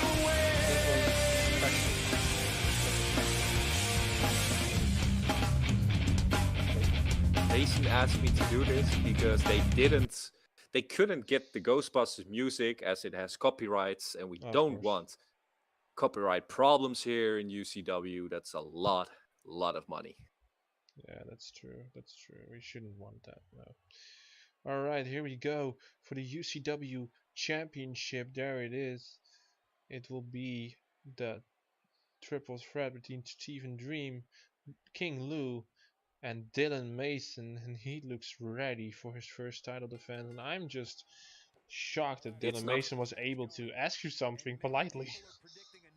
Yeah, it was quite different. Well, I'm not gonna say it was politely. Yeah, well, you're probably not gonna go into the details, but especially if you do, Dylan Mason will get your head. Yeah, so I'm not going to talk about that anymore. I will talk about one thing, though. You're saying this is his first title defense. Well, you're completely wrong, because he defeated Sander Cool in less than a minute. And that I'm was not for counting that. I'm not counting that. Sander still needs his real opportunity. No, that was a match. And with Hunter Deal on his side, he is gonna get it, and you know it. You got to It's stop. only a matter of time. No, it's not. Dylan Mason is done with him. He said he's back to the back of the line and he wants some real competition. But the problem is he's facing Ghost. No, the problem is that Dylan Mason isn't the one making the matches. That is the general manager. And as of right now, the general manager is still Hunter Deal. And Dylan Mason is making mistakes because King Lou is dominating this match and Dylan isn't paying attention. Now getting thrown with a German into the corner, and he is feeling the wrath of King Lou Kamara. Now you're saying something completely wrong. You are talking about Hunter Deal. Yeah, you're talking about Hunter Deal. That's. You just gotta stop with obsession with Hunter Deal because he's an awful general manager. I don't have any obsession. No. Let me finish, Sonny. Because you said that Hunter Deal makes the matches, but Dylan Mason made the match. He made it himself. He said, oh, well, if they are not gonna accept my challenge, I'll accept it for them. And Hunter said, well, you can't make the matches. And he said, and I'll quote him on this. If you don't do this, I'm gonna knock on your office and I'll grab you by the throat. And this is really disturbing, everyone. I'm gonna throw you through your office table. And Hunter was afraid, so he just said, well, do what you want, because Hunter is just an afraid general manager. These are things that are speculating. Those are rumors. This is gossip. No, You this are isn't gossip. gossiping. We've heard them talk to each other. No, you've heard them talk to each other, and it No, probably no, no, happened no. in your head. You also heard it. Now, don't do just like this didn't happen. It wasn't one of the podcasts Dylan Mason did. Well, Or it's pod. true that this didn't happen, of course. You know, Dylan Mason, his podcast, like that is one messed up podcast. That's something that nobody watches, and the thing is, it's not that they don't want to listen to Dylan Mason. It's just that they are disturbed after 2 minutes, and just want to be able to go to sleep at night. I don't know where you get this weird information from because you're just hiding the truth, just like Hunter Deal is hiding the truth. No, I am not just like hiding the Sanders truth. I am not hiding. President Trump. I'm not hiding the truth from anybody. You are. You are in conspiracy with Hunter Deal Sander, and you should also go to prison now, Sonny. No. Prison is And not you my probably forte. love it there, because that's a lot of people with a lot of closets. I don't know. I think I have to share, and I don't share. I need my own personal space. But Well, you can talk a bit about this match, because yeah, Dylan is well, we getting, just of course, saw a that Stephen desperado. Dream is, of course, dominating right now. He just performed a bulldog on the outside. Of course, this is a triple threat match, which means no DQ and no countouts, and now a float over swinging neckbreaker by Stephen Dream on Dylan Mason, and now he's gonna throw Dylan back in. He is trying to make sure this is a one-on-one match. Very nicely done, of course. King Lou now back in as well, taking Stephen Dream on his shoulders. And what's he gonna do? He's gonna drop him throat first on the top rope, going for the pin here. One, and not even a one count, and a kick out. And Ed, what do you think of the chances that Dylan Mason has to retain his championship belt? Of course, Jason proved that it is possible in his triple threat match, but can Dylan Mason do the same?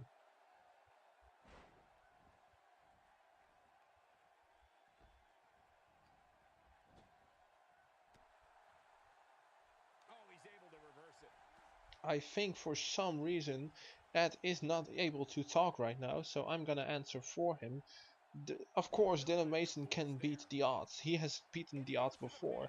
While we see a cover after a neckbreaker and a kick out at one, he's beaten the odds before and he can do it again. Of course he can. He can do it. He won the tournament. He became the champion, and he became the champion twice. This is his second championship reign, and it seems like King Lou is already busted open after a couple of minutes. Stephen Dream now with a big top rope elbow drop. And he's rolling out of the ring. He's not going for the cover, which is smart because he knows that Dylan Mason will break it up once it happens. And now a neck breaker or a reverse DDT on Dylan Mason, who rolls out of the ring. Back elbow by King Lou. Clothesline by Stephen Dream, very nicely done. And now he goes for the cover. Now it's save 1, 2, and a kick out at 2. And Stephen Dream is getting closer and closer to the UCW championship. While we still have not heard from Ed, he has some technical difficulties. And now King Lou is hitting Stephen Dream with a barrage of power bombs. Really nicely done.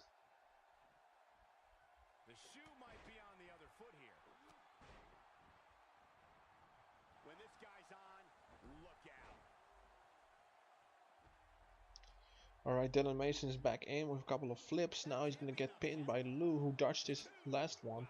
And the kick out at 2 by Dylan Mason. Stephen Dream is on the outside. He's not responding. Right now he's starting to respond. Again, he's starting to move. That's a good sign. But for now, it is a one-on-one match between King Lou and Dylan Mason. Of course, he is the figurative king of UCW, being the world champion and all. Short clothesline, 1, 2, and a kick out by King Lou. And I hear that we might have another reconnection with Dylan. Ed, are you here?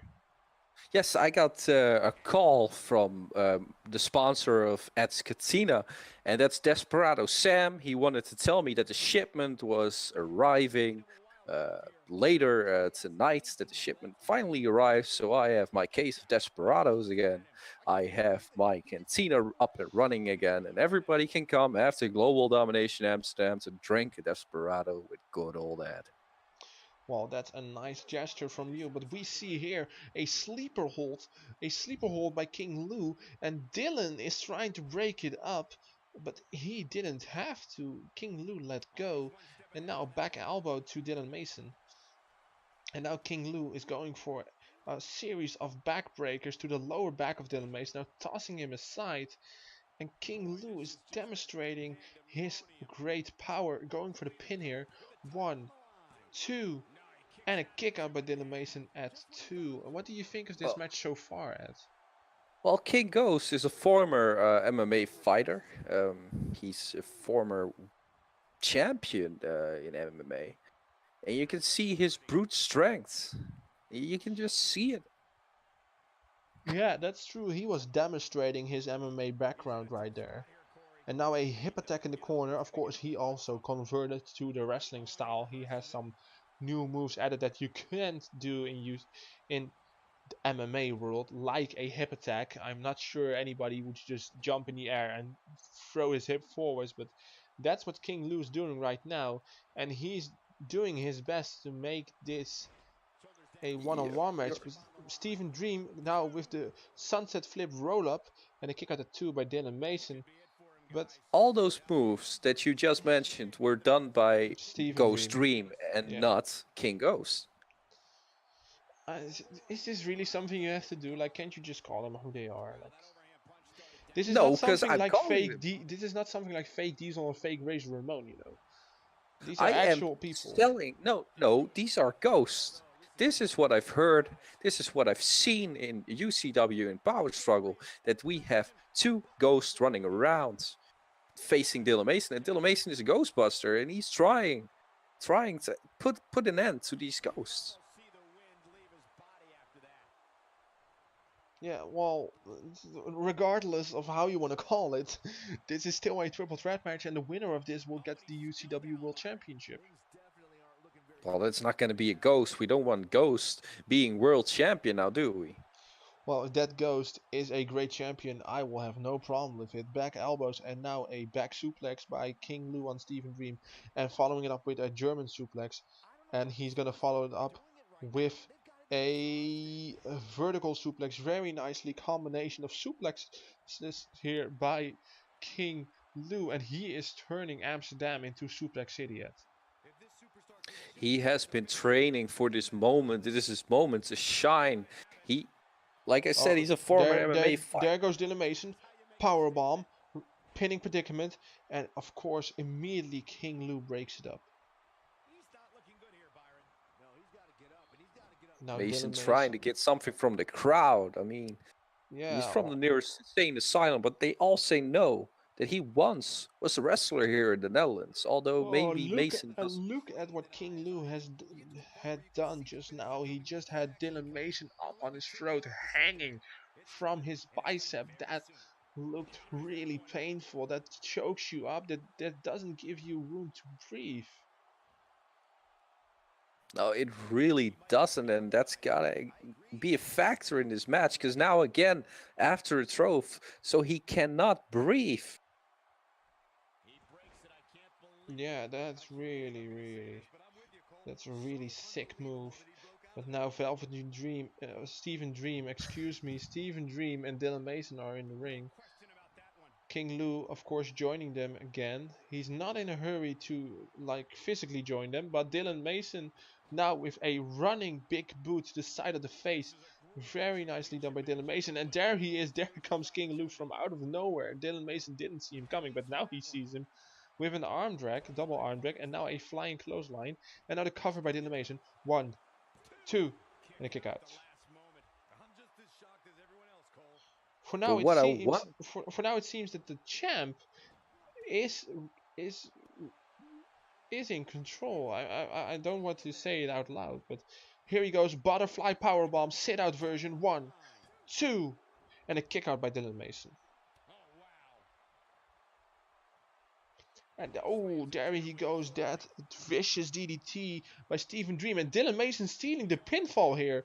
1, And Dream 2, is. and Stephen Dream is like, well, you go for it, girl.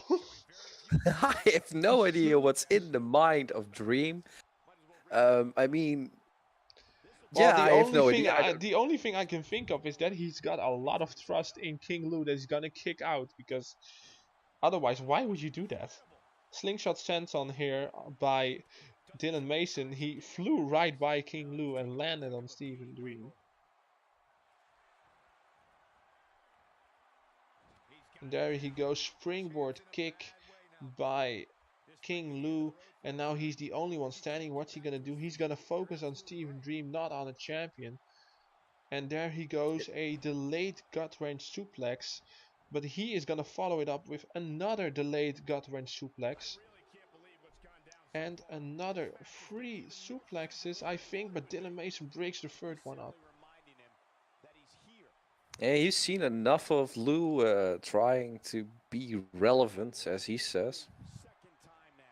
Yeah, well, that has happened and that ship has sailed, but it is still, if you call this a ghost movie, Ghostbusters, whatever you want to call it, it is a highly competitive match, and Dylan Mason is gonna throw himself on. No, he is fighting out of that powerbomb, and a bulldog by Stephen Dream on King Lou, and now Stephen Dream and Dylan Mason, and a bulldog on Dylan Mason as well, Ed. And busted him open. That bulldog was on this, I think, almost on the edge of the steel stage there. And Stephen Dream going for the cover. 1, 2, and a kick out by Dylan Mason. Well, we are not sure if Dylan Mason hit that steel ramp, but if he did, that could prove catastrophic for this match. Like, that is a whole nother thing to bargain for in a triple threat match. It really is. First, he just gets. He was just a hangman. He was just hanging by his throat, and now like you get could busted almost call this torture. You could call it And torture, now right? there is a triangle choke in the middle of the ring, and Dylan Mason doesn't even see it, and now he sees it and he breaks it up just in time, because a triangle choke is one of the most deadly submissions in all of MMA and wrestling combined. And now he's being dropped by King Lou on the turnbuckle. Now Dylan Mason with a kick to the stomach, clubbing blow to the back. And what is Dylan Mason thinking here? What's he gonna do? He's gonna suplex him right on the top of that top rope, forcing the air out of the lungs of King Lou, going for the cover. 1, 2, and a kick out by King Lou. And This again, match is highly competitive. There's a lot of and really, I must say, Ghost Stream loves those moves. He loves that bulldog. That must be one of his favorite moves. He's done it like multiple times in this match. Jawbreaker. Now the Irish Whip, throwing Dylan Mason into the corner. He dodged the hip attack and a big super kick by Dylan Mason. And I think that's not a super kick. That's the illumination kick. The illumination kick. I am sorry. Illumination kick by Dylan Mason. This means Dylan Mason is thinking about the end. He missed his top rope elbow drop. That is not a good sign. Oh, I don't know what's going on between King Ghost and Dylan Mason, because they're just taunting a lot to the fans. The tucked in DDT by Stephen Dream, and again he's going for the submission while Dylan Mason is outside of the ring. He can't do anything to break this up. And but can he tap out an MMA fighter? No, he cannot. He cannot, because King Lou was able to fight out. Back elbow here by Stephen Dream. Jawbreaker by King Lou.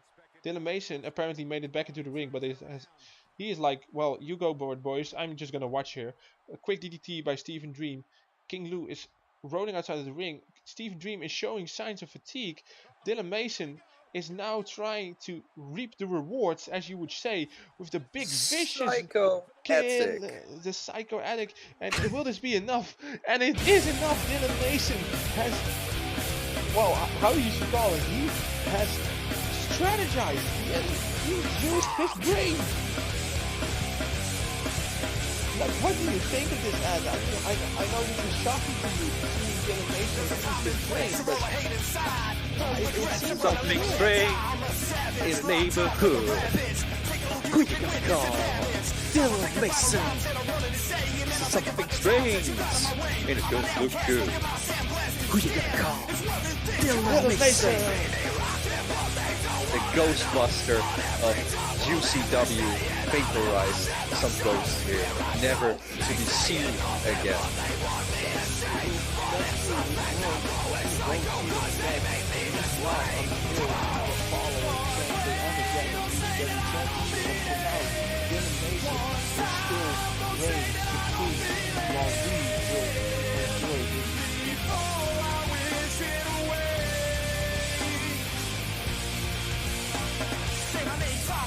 Candy man, cause I'm a man with a motherfucking master plan. Who's that rat that set the trap? But you're always coming back. Here is your winner, and still the UCW champion, Dylan!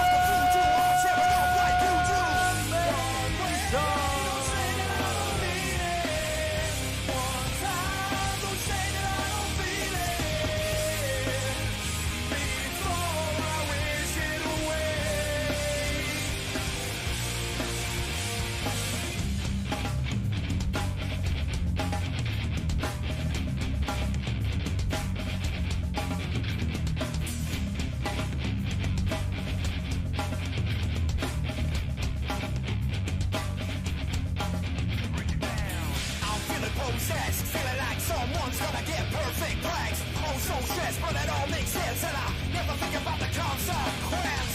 Picking up the pace, get right to it. Never back down all the times I blew it. Hard as a rock, sharp as a blade. Here we go, here we go. You wanna talk about politics? You wanna talk about choice? Hear the sound of the people. Hear the sound of my voice. Throw that flowish shit away. Here we go, here we go. Throw that flowish shit away. Go. They see me rockin', but they don't wanna know. But every time we'll have it saying, I'll have my tell the show.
Alright, and here we go for the first and only women's match on the pay-per-view, and it will be for the UCW Women's Championship. It will be the defending champion and known pirate enthusiasm lover, Johnny Shane, and she will defend against Janie Stars, and here comes Janie.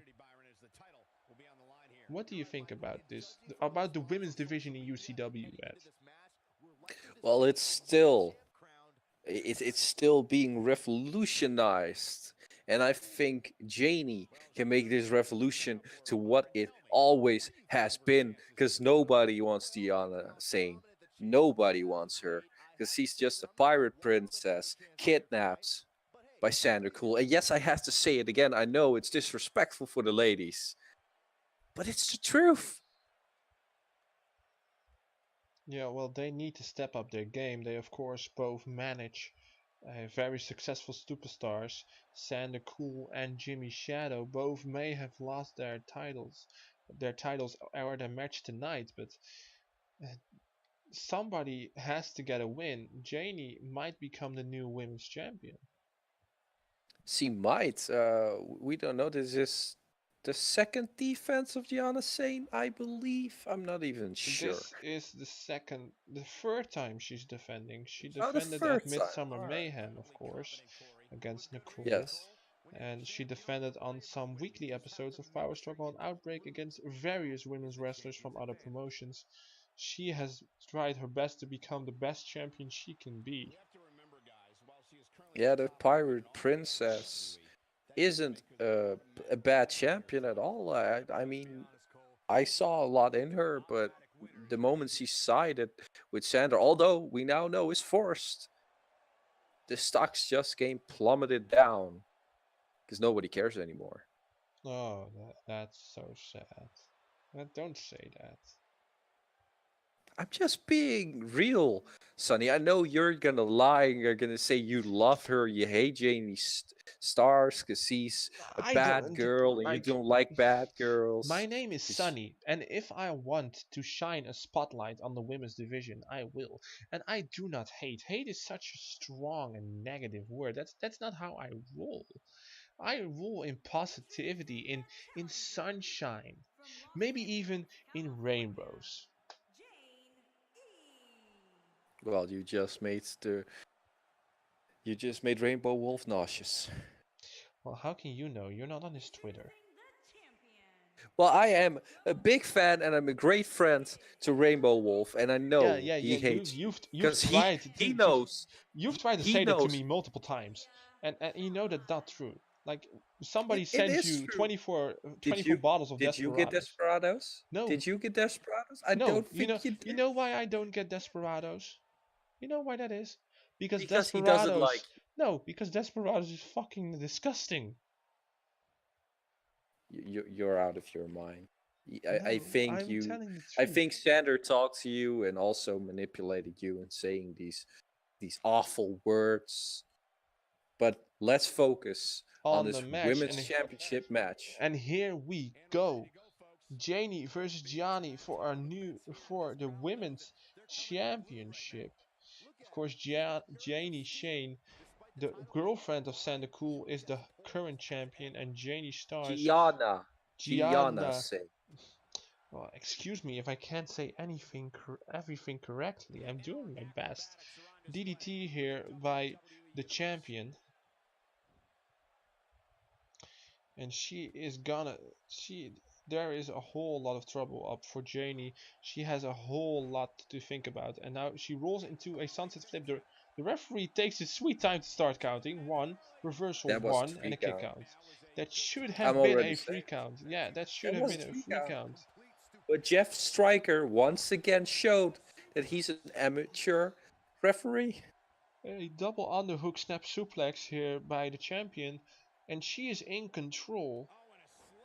Of course, she's learned how to do this by watching her lover, Sander, perform in the What a ring. disrespectful slap to the face. How can someone cheer for a woman like this that just with disrespect slaps Jamie Stars in the face? I'm not really sure how people are cheering for her, but it's because the Sander vibe is rubbing off on her. Running sit out pyro bomb, also in the legends called the Liger bomb. Very nicely done by the champion here. And she is really dominating with a Falcon Arrow now. She is showing off her incredible strength and her stamina as champion. Double axe handle from the middle rope missed, and now this is the chance that Janie's got to gain some momentum, but immediately the champion is not letting go at. No, she isn't. Of course, she isn't. I mean, she isn't the women's champion for nothing.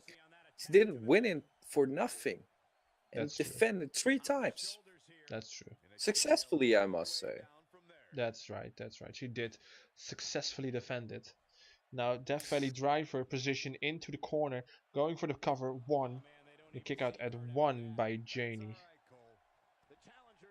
That was nasty. She really developed some nasty moves when she started talking to Sander Cool. Because that's a nasty, nasty man. That's true. Sander, of course, rubbed off his signature moves on Janie, and you can Gianni, and you can see that it is Gianna. working. Gianna, Gianna. Gianna, Jesus. Gianna. Do you hear No. this? Do you hear it in the crowd? They are chanting Gianna, No, that's you. Gianna. No, that's That's the just you. crowd. That's the crowd. You can hear it. That's just you, Sonny. You're the only one. Alright, well, Janie is trying to get some momentum here. But can she do it? And again, a jawbreaker. And Gianna is really dominating the whole match. Because do you hear the chants? It's Mexican, Mexican, Mexican. That's the chants. No, I'm not being racist. that's your racist mind filtering the only thing you can hear. Like, I'm not being racist. The Dutch people don't they just missile chant weird dropkick stuff. 1, 2. No, don't try to put And this now on the they're whole nation. Like, this is not the now whole they're- nation's fault. This is your fault. Now they're chanting pannenkoek at Gianna saying. Now, I don't know I what don't a know. pannenkoek is. But I have maybe, no idea what a but maybe pannenkoek our is. Dutch commentators know. Let's try to switch over to them now. Ja, zijn ze lekker aan het chanten over pannenkoeken, jongens. Ja, Lekker nou, maken. ik moet je zeggen, Dylan, ik heb stroop en siroop meegenomen. Dus, en natuurlijk wat bastardsuiker. Dus we kunnen er lekker een pannenkoekje van maken, hoor. Denk je nou dat de New Day langskomt of zo? Want de New Day die is hier niet. Dit is UCW, dit is niet WWE. Ik heb nog Nee, nooit hier iemand... nee. Dit is veel beter dan WB. Dit is UCW. Kijk, deze women's Zo. wrestlers eens gaan zonder een bordje. Maar wat zijn hun namen dan? Nou, die zijn Gianna, dat hoor ik de hele tijd in de crowd. En van die rare commentator hiernaast. En Janie heb ik gehoord. Janie Stars. Ja, oké, nou dan heb je dat in ieder geval nog goed. Ik dacht eerst dat je gewoon een zwerver was van straat, maar misschien heb je toch nog een beetje roep van die Ja, dingen. jongen, je denkt altijd maar alles van mij. Maar wij zitten hier voor het eerst een pay-per-view te commentaten met z'n tweeën. En je hebt al meteen een negatieve vibe. Hoe moeten wij nou ooit een goede working relationship hebben, jongen?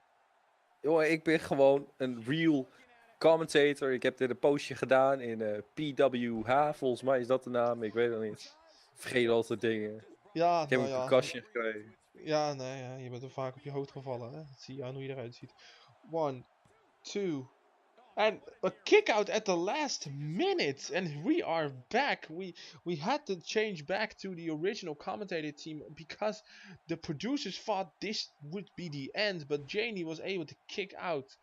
Ed, what did you think of that? Alright, I thought it was gonna be the end, but and about the Dutch commentators, those guys are weird, man. They were talking about some pannenkoeken. I don't know what it is. I still don't know. I don't even want to know. It sounds dirty. Yeah, it's probably a sex joke. It probably is. I mean, the Yeah. Dutch are all about sex. Yeah, well, I mean, like 20 minutes from here, you can have sex for like $5. Oh, let me guess, you did that, but then like No, I the didn't. man parts, No, the I man didn't. part. Because I think that's degrading to women. I'd rather watch them kill each other inside a ring. Yeah, that's fair enough. Yeah, right. Yeah, moral code 100% turned on. Alright, missile dropkick by Janie Stars, cover, and a 1 and a kick out by Gianni, the champion. Of course, Gianni, known from her relationship with Sander & Co., which went viral. And it's causing a lot of stir in the UCW community, but she is not letting that go. She is focusing all of that bad energy, all of those negative comments, all of those people that are hating her right now. She's throwing all that onto Janie, and Janie has no answer for it whatsoever. Maybe she just wants to shut the naysayers up, although I'm one of those.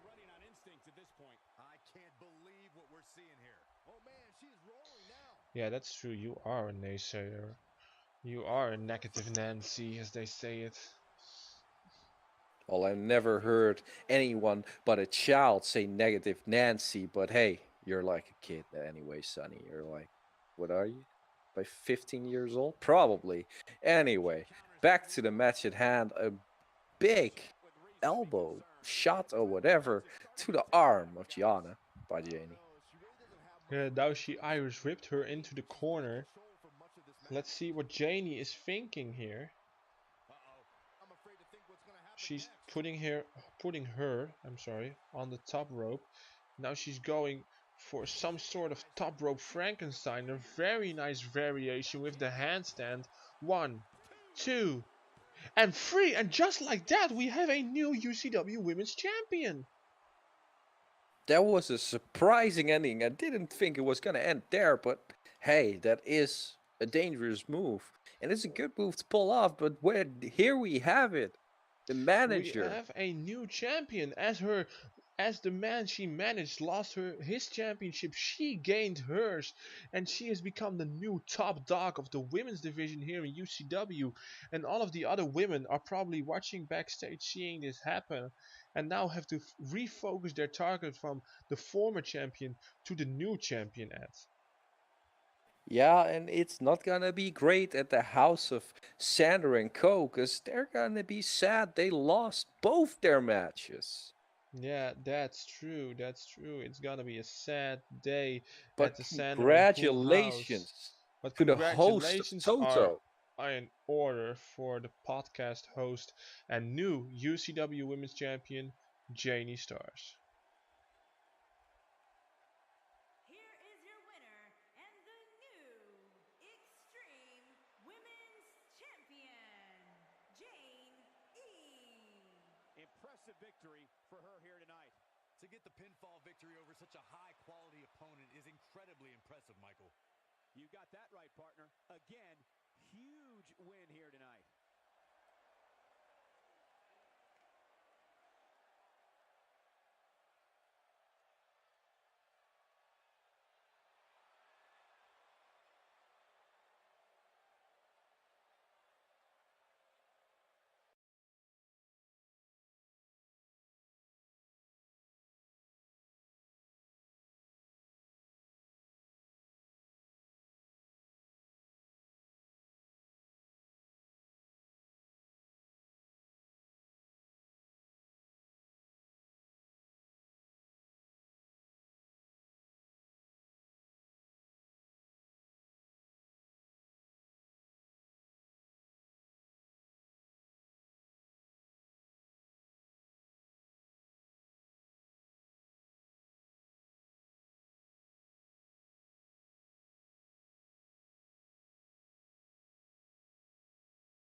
This following contest is scheduled for one fall. Introducing first, from Rotterdam, the Netherlands, he is the best in the world,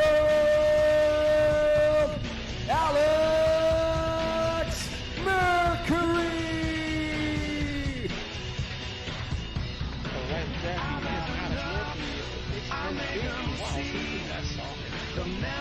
It's been a month, not seen since Midsummer Mayhem, because he lost his contract power struggle to UCW in whole. But here he has a moment. He has a chance to gain back his championship and fire the tyrant, Hunter Deal. And he has a brand new look. Yeah, a brand new look. I'm not sure about this. It looks like somebody's. Well, no, how can you say this? This man looks like a champion. He looks like perfection personified. Yeah, he looks like a champion. Remind me. This is UCW. He should look a lot better than this. You're just hating guys. You're hating on when I'm former. From Richmond, Kentucky, he is your general manager of Power Struggle, Hunter Deal!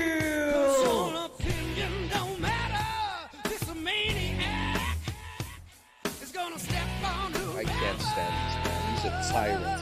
He is getting power hungry Like a few days ago, he was deleting everything that I posted on my social media account. He was deleting it. He's getting power up. He wants everything controlled by him and Sander. Cool.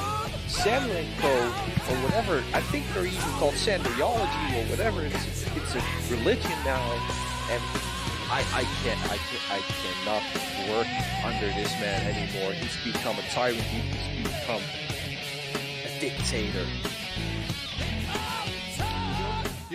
You're over exaggerating. Hunter just sees what Hunter sees. Hunter is a great GM and he sees that Sander has worth and he knows that Sander can make it in this business. And yeah, maybe he's gonna help a bit, but what does that matter? The only thing that matters right now is that we are gonna get a match between Alex Mercury and Hunter Deal. And if Alex Mercury is able to win, then Hunter Deal will no longer be the general manager of Power Struggle. That means that Power Struggle will have no leader. What will they do if Hunter loses? But that's a big if, of course, because Hunter has a great track record as a semi-pro wrestler. Yeah, and I want to talk about that. The semi-pro wrestler, he just puts himself in every match imaginable. He is so egotistical that he just puts him in every match. He's a general manager and he should stick to his job, but no, every time he wants to get in the ring, every time he puts his career on the line, or he says that if you lose, you're getting fired. He's a tyrant. He cannot go like this any longer. People on Power Struggle don't want to work for him anymore. I've heard everyone talk, and they don't want to work for this man. They want to go to Outbreak because it's actually a wrestling show and not the Hunter Deal show.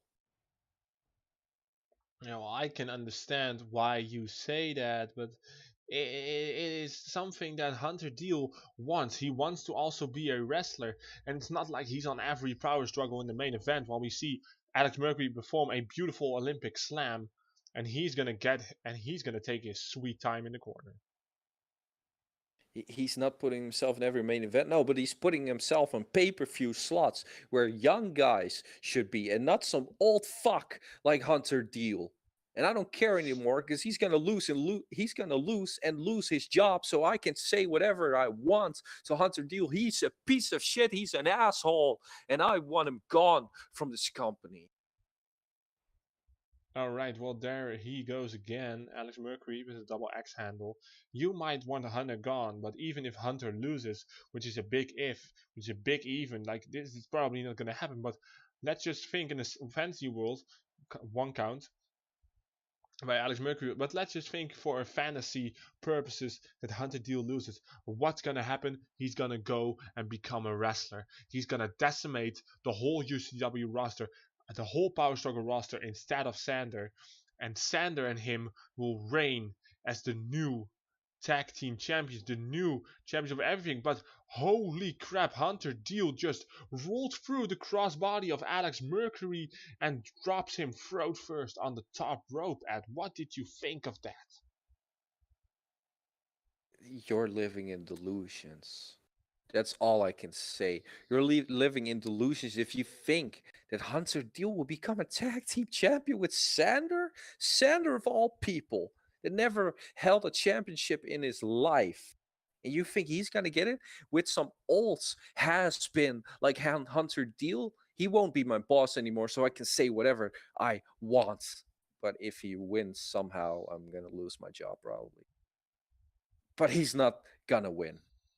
Yeah, well, you think that, but it's a big possibility that he will win, and it's probably the biggest possibility in all of UCW that Alex Mercury will lose to Hunter Deal. But Hunter Deal has been busted open, now performs a beautiful backbreaker, and now a springboard splash by Hunter Deal, and he's going for the pin right now. Will he be able to take it? One.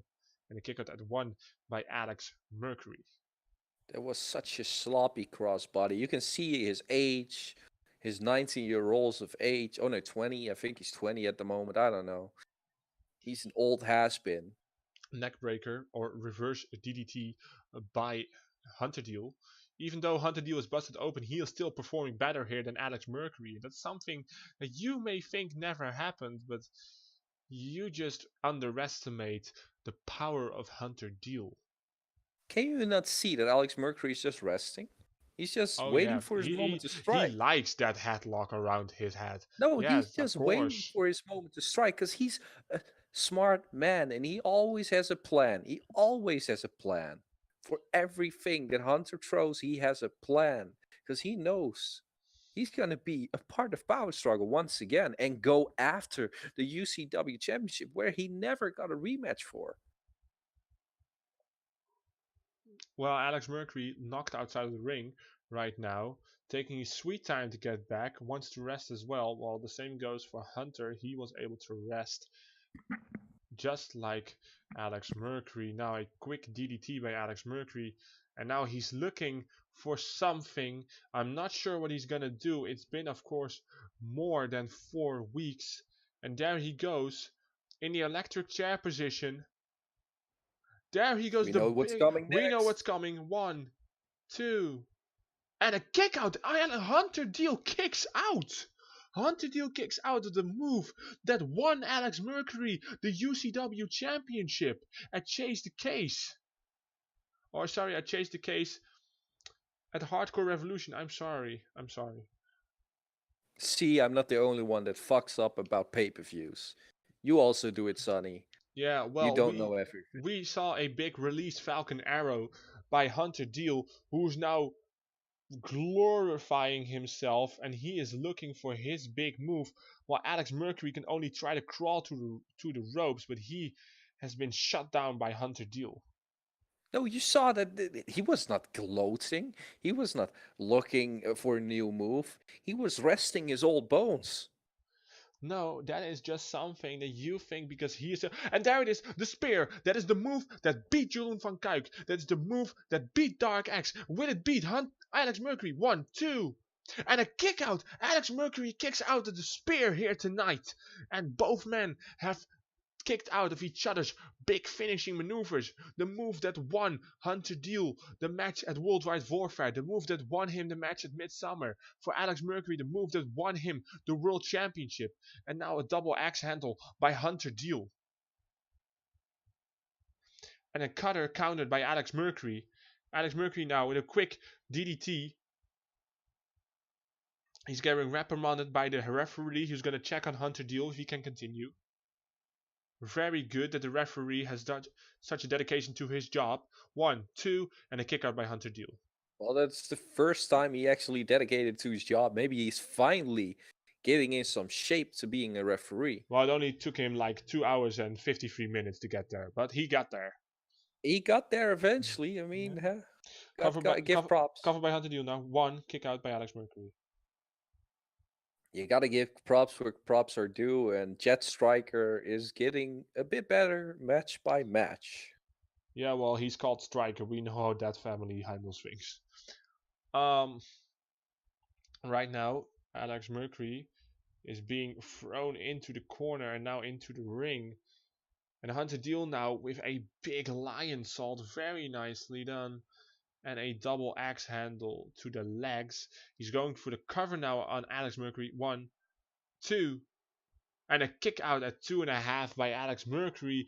And it was this close at, or Alex Mercury will have never been seen again on UCW television. That's not gonna happen. Come on, you know that's not gonna happen. Alex Mercury will win, and he will be a part of the Power Struggle roster once again. Because he is the best in the world. And Hunter Deal is just a big deal. He's not the best in the world. And there he goes, the planetary. From out of nowhere, Alex Mercury was able to hit the planetary on Hunter Deal. And now he's looking for it probably again. There he goes for the second time. Will he be able to hit it for the second time? Yes, he does. 1, 2, no! Hunter Deal has just lost this match. This is not happening. This was a fast count. That referee is doing his damn job all wrong. He was counting in the favor. See, he was counting in the favor of Alex Mercury, and you know it, Ed. You know it. You were there and you saw it. No, this was even a slow count. You saw the referee took his sweet time to give Hunter Deal a chance to kick out, but he couldn't anymore because he's an old has-been that's now going to be a wrestler. Well, he's going to lose every match. He's even going to lose against Sander. No, because they probably never face each other because they're best friends. They're besties. Alex Mercury has won. He has reclaimed his power struggle contract, and I cannot be more happy at this Oh, moment, this very moment. I'm not sure what will happen to Hunter Deal right now. The only thing I know for sure is that we need a new general manager for Power Struggle. So if anybody feels like they can become the new general manager, we will probably hear something from Hunter Deal after the pay-per-view about this. But How right about I? now, How about ho, Ed? ho, ho, Ed, what is happening? What is happening? Why is Connor Boyd here attacking Alex Mercury? Wow, this is so smart about Connor Boyd. He wants to be the leader and he's taking control. He's taking control. He says, fuck you, Alex Mercury. You were never a good leader. And Connor Boyd now. Oh, I'm so happy about this. Connor Boyd has always been a leader Well, and he's always should have been this a is what you leader. get for beating up your Power Struggle general manager. But I don't think this is quite done because also Jason Whiplash, the current European champion, is setting up a table now. He also is attacking Alex Mercury. And A Mercury thumb is to the just eye. oh, this is perfect. This is perfection. Don't you love this, Sonny? Don't you just Package love? pile driver by Jason Whiplash. Or are you feeling bad for Alex Oh Mercury my now? god. You, you always talk shit about Alex Mercury, but are you feeling bad for him now? This is what he deserves. It's for Oh my god. stabbing everyone in the back. Do you feel the heat? I do. I feel the heat of the Dutch Death Squad finally becoming what they've always been. Oh my god, Ed. This you can't be serious. Oh, this is beautiful. Oh my god, a power bomb through a flaming table. This is Oh, ridiculous. I gotta applaud Jason Whiplash for this, and he's not done yet. Of course, he's not done. The king of hardcore is gonna let his mark be known that Mercury is And not the he's gonna leader. finish it up with an acid rainmaker. And oh my god, you gotta be shitting me. Not only is he being countered by Connor Boyd and Jason Whiplash, but now also Douglas is in the ring with the Golden Beast bomb, the move that won him the championship. And of course, this is the whole Dutch Death Squad is coming out to beat up Alex Mercury. Now Because we they're have saying Kenneth Walker here. they are saying you're not our leader anymore. We're not gonna be under your tyranny anymore. We have a new leader, a better leader, Connor Boyd. And a pump handle into a flatliner onto Alex Mercury. And as much as I hate Alex Mercury for for ridding Power Struggle of the best GM it will ever have, now this is becoming really sad because last but not least, AK-47 heel is going with What a is big move, and Alex he is being demolished by his what former is sad about stablemate. this? What is sad about this, Sonny? This is justice. The Dutch Death Squad taking matter in their own hands. They want to be the stable they once were, the best they could be.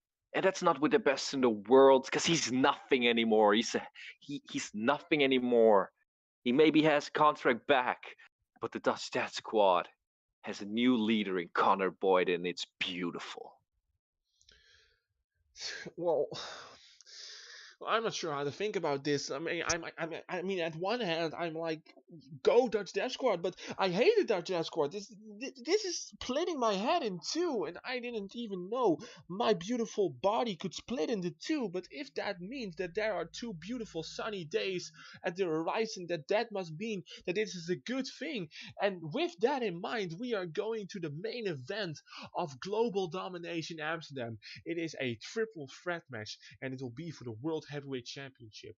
And the inaugural champion, Aiden Hyperspeed Zinda, will defend against the living legend Justin Perrault. And the Warrior of Darkness leader, Dark X. Aiden Zinda trying to claim his championship against Dark X, a personal friend of mine. I like Dark X. I always liked him. And of course, the living legend, Justin Peralt.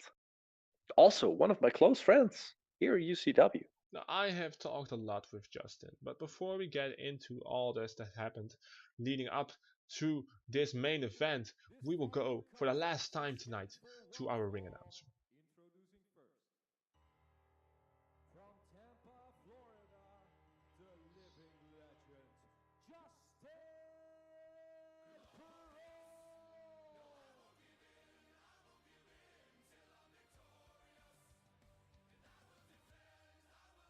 Justin Just look at this man. I know you hate him. I know you cannot stand him because he has maybe he has a little bit of a problem inside of mind. But look at him. Look how glorious he is in the light. It fits. It's perfection. He is the living legend. Your living legend champion. Yeah, well, he's coming to the ring with all the grace of an eagle. Like, his entrance is over the top as it can get, but god It's not over the damn, top. it's beautiful. Wow, you actually think something is beautiful. Yeah, That of is course, from a guy because you do not this- like. It is a sunny day. Like, the sunshine is coming out. Like, ah. Why you gotta make it like that? Why you gotta talk like this? Because that is what the people want to hear. No, that's not what the people want to hear. They want to see the living legend, their entrance, his glorious presence, and they don't want to hear about sunshine. Nobody cares about sunshine.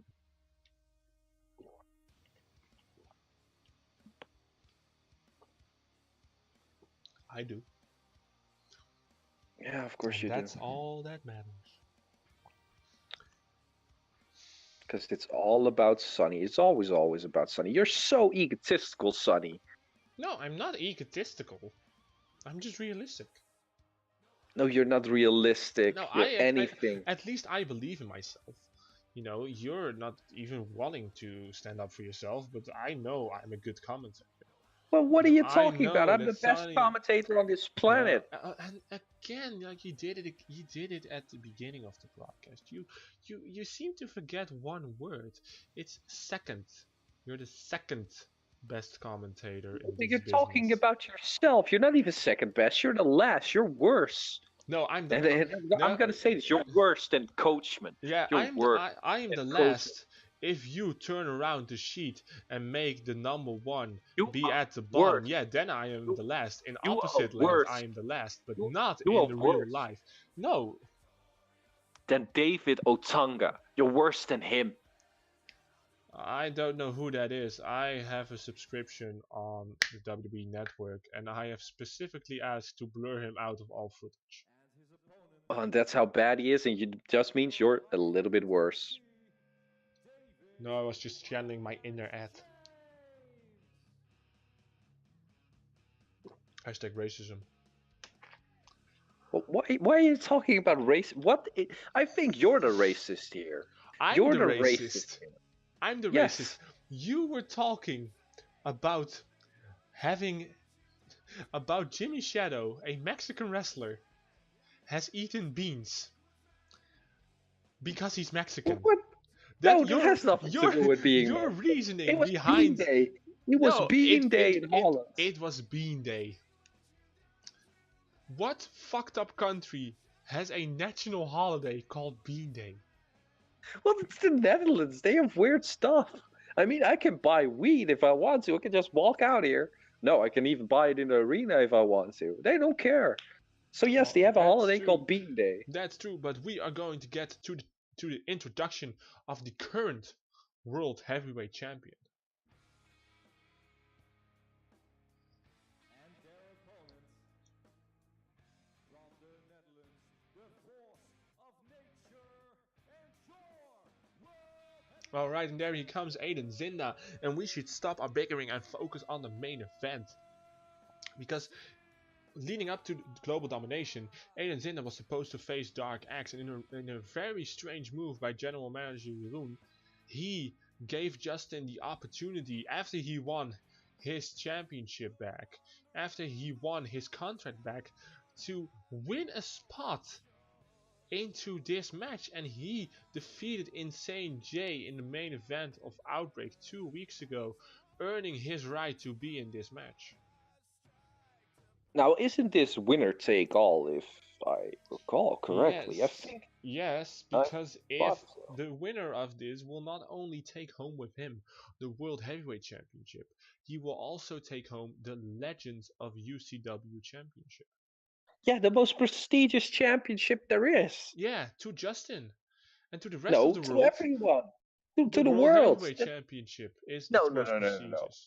No, the Legends Championship is the most prestigious championship because it's for legends like Justin Peralt. That's it. All right. Backbreaker by Justin Alperalt on Aiden Zinda. And immediately a spear countered by Dark X. We saw Justin perform a spear, but for some reason it has been countered and used against him. Dark X using his own momentum against him. Very smart by Dark X. And a Phoenix Splash by Aiden Zinda. Aiden Zinda just did a Phoenix Splash at. Yeah, the man has a Phoenix Splash in his arsenal. Why are you acting so surprised? Well, Have you never seen a match of Aiden Zinda? No, I've seen plenty of Aiden No? Zinda Oh, matches. of Yes, I course. did. No, no, no, no, no. You just said no. You cannot take back your word. You said no. So you mean you never seen Oh, a come match with the World on. Heavyweight Champion? That's Go pathetic. That's pathetic. go and get King Franchise and go into the ball pit together because you are acting like a child. I didn't say no. I was like, no, of course I saw matches of Aiden Zinda. He's the World Heavyweight Champion. Of course I saw his matches. But I'm just every time I see him perform that Phoenix Splash, I'm surprised somebody of his build, of his length, can perform such a beautiful and difficult move. While we saw a full Nelson slam by Justin and a backbreaker, and the Living Legend is dominating this match right now. Short DDT, very nicely done, while Dark X rolls out of the ring. The first cover of the match, one, and a kick out. And Because he's a legend. as you know, Justin went to therapy. What did you listen his segment? Did you listen to his session? Yes, it was beautiful. I mean, attacking Sander everywhere he goes. That's the best thing anyone can ask for. Well, I thought it was a bit troubling, to be honest. Like, you don't want somebody just attacking people, especially not when they're not officially a wrestler anymore. Like, that could get him into serious trouble with the police. Ach, there's nothing going on there. Don't act so high and mighty, Sonny. I'm not acting high and mighty. I'm just saying I want to protect Justin from himself. While Justin performs a beautiful 450 splash on Dark X, while Aiden Zinda is taking his sweet time posing for the fans. You're not even a real psychiatrist. You're not. Listen, anybody can do what a psychiatrist does, but not everybody can print out such a beautiful Harvard diploma and make everyone believe that it is a giant true one. So you just committed to fraud.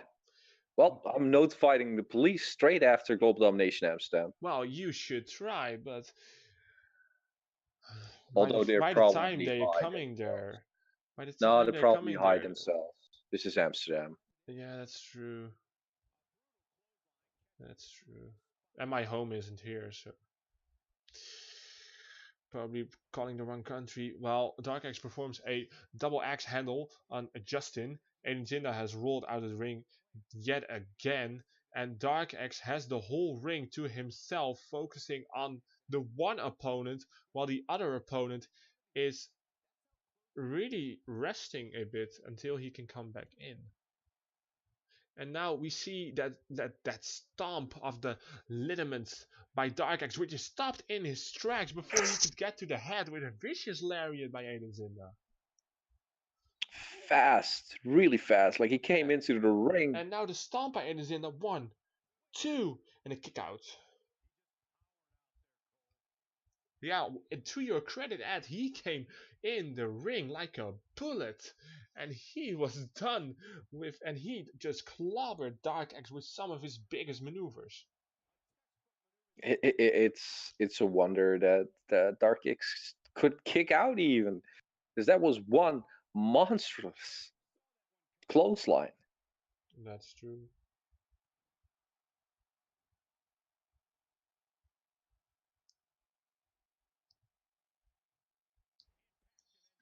And now a big Michinoku driver by Aiden Zinda. Will he be able to pick up the win right here? 1, 2, and a kick out by Dark Axe.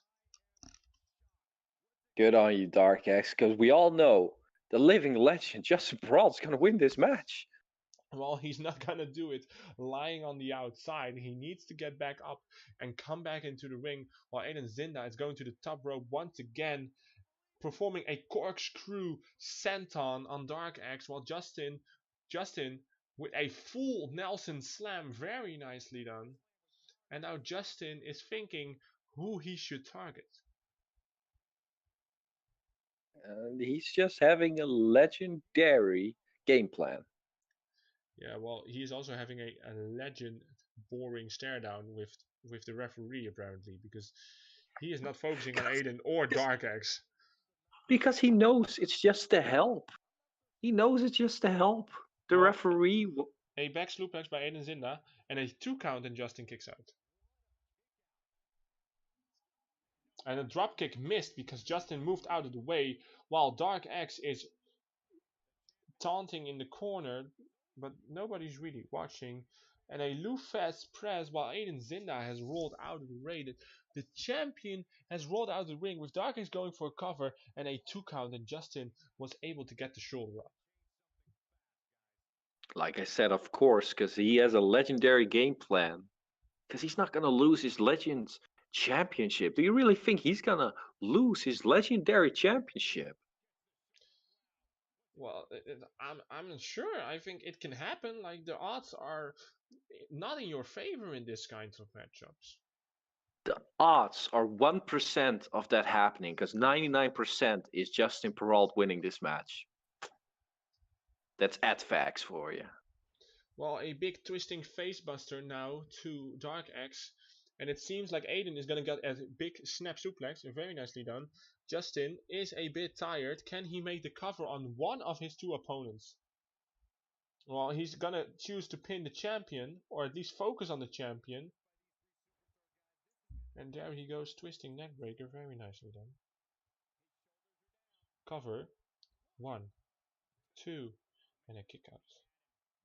We all know he would have won. Sorry. God damn it, my pronunciations aren't right anymore. The Desperados are getting to me. And now Justin just hit Aiden Zinda with his own finishing maneuver, the stomp. It's just called the stomp. That's it. Isn't it the nature stomp? As far as my The knowledge forest goes, stomp? Isn't it just Forrest Gump? Maybe that's the name. As far as my knowledge goes, it's just called the stomp. Okay. And now Justin proving that he has a lot of strength, barring the deadlift, gutter, and suplex, but of course he can because he and the Dutch Death Squad are really good tight partners. 1, 2, and a kick out by Dark Axe.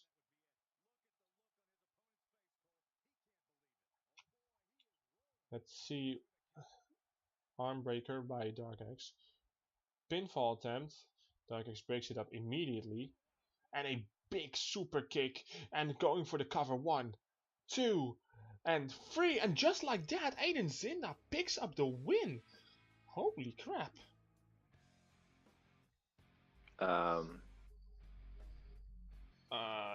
We have a first ever double champion. Oh my god, no.